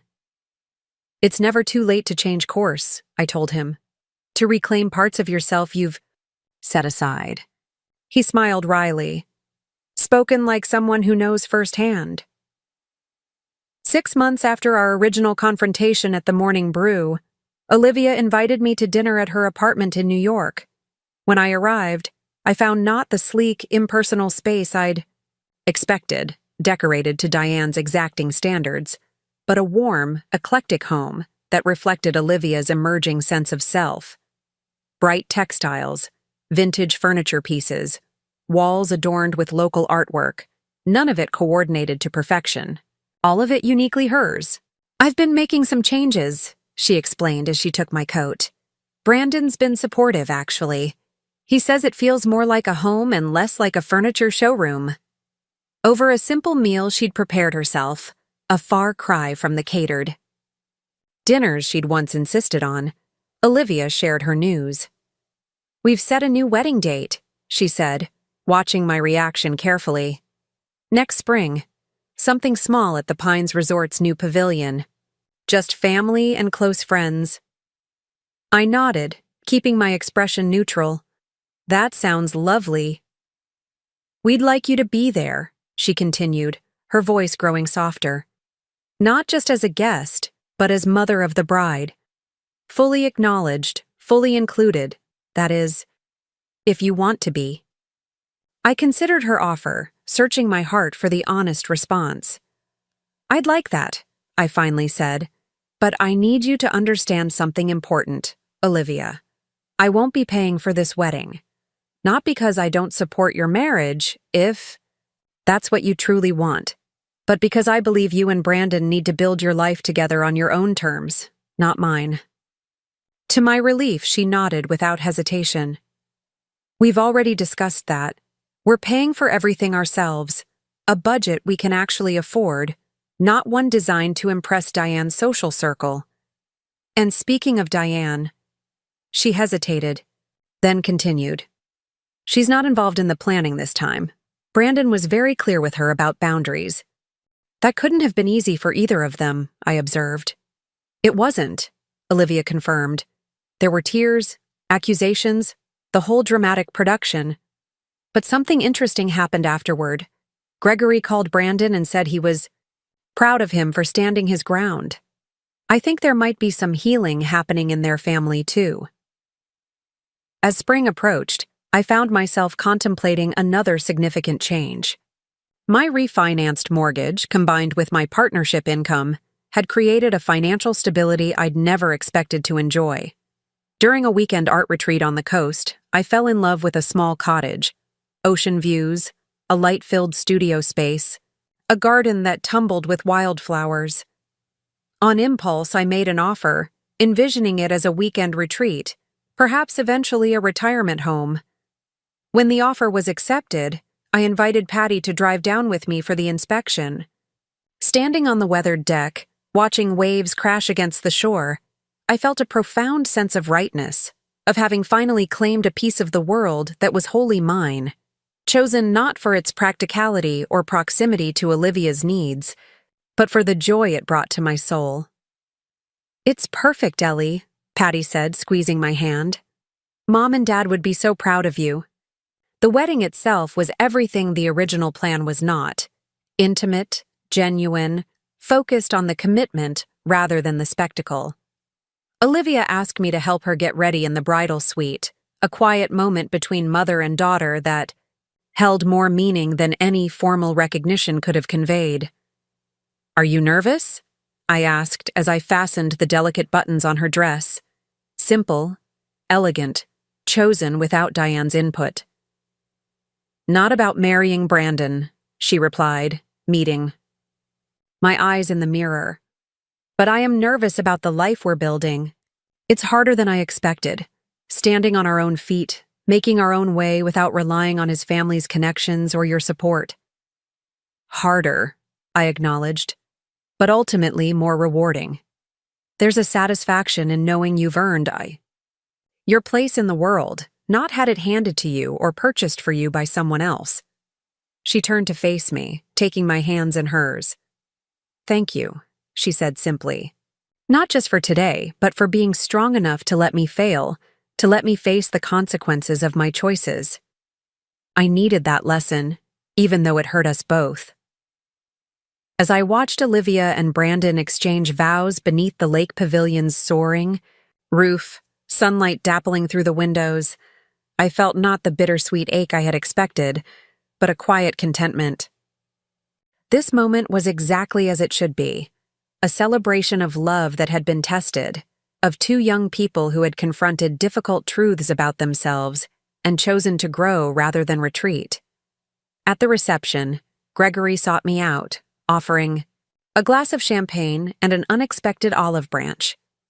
"Diane's trying," he said, nodding toward his wife, who was making a visible effort to engage pleasantly with my sister Patty.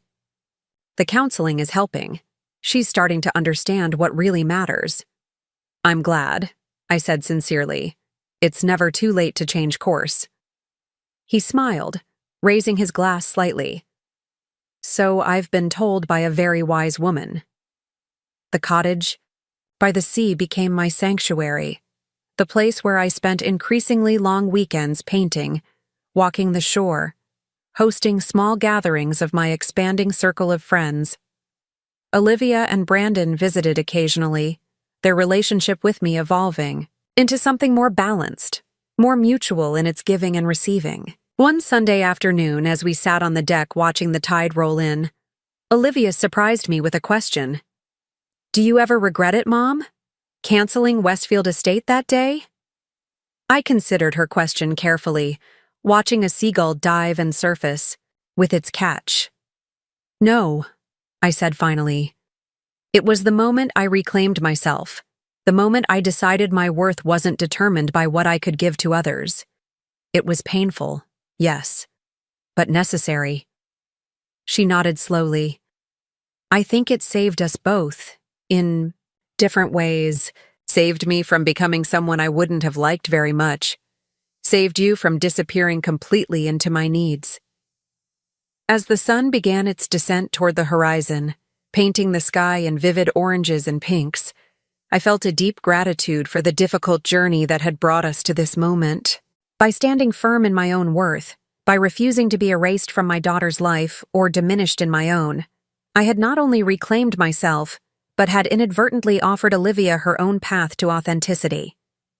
Sometimes the greatest gift we can give those we love is the courage to disappoint them, to let them face the natural consequences of their choices. Sometimes love means canceling the venue we've paid for, stepping back from the role we've always played, creating space for something new and healthier to emerge from the painful rubble of what was. Up next, you've got 2 more standout stories, right on your screen. If this one hit the mark, you won't want to pass these up. Just click and check them out.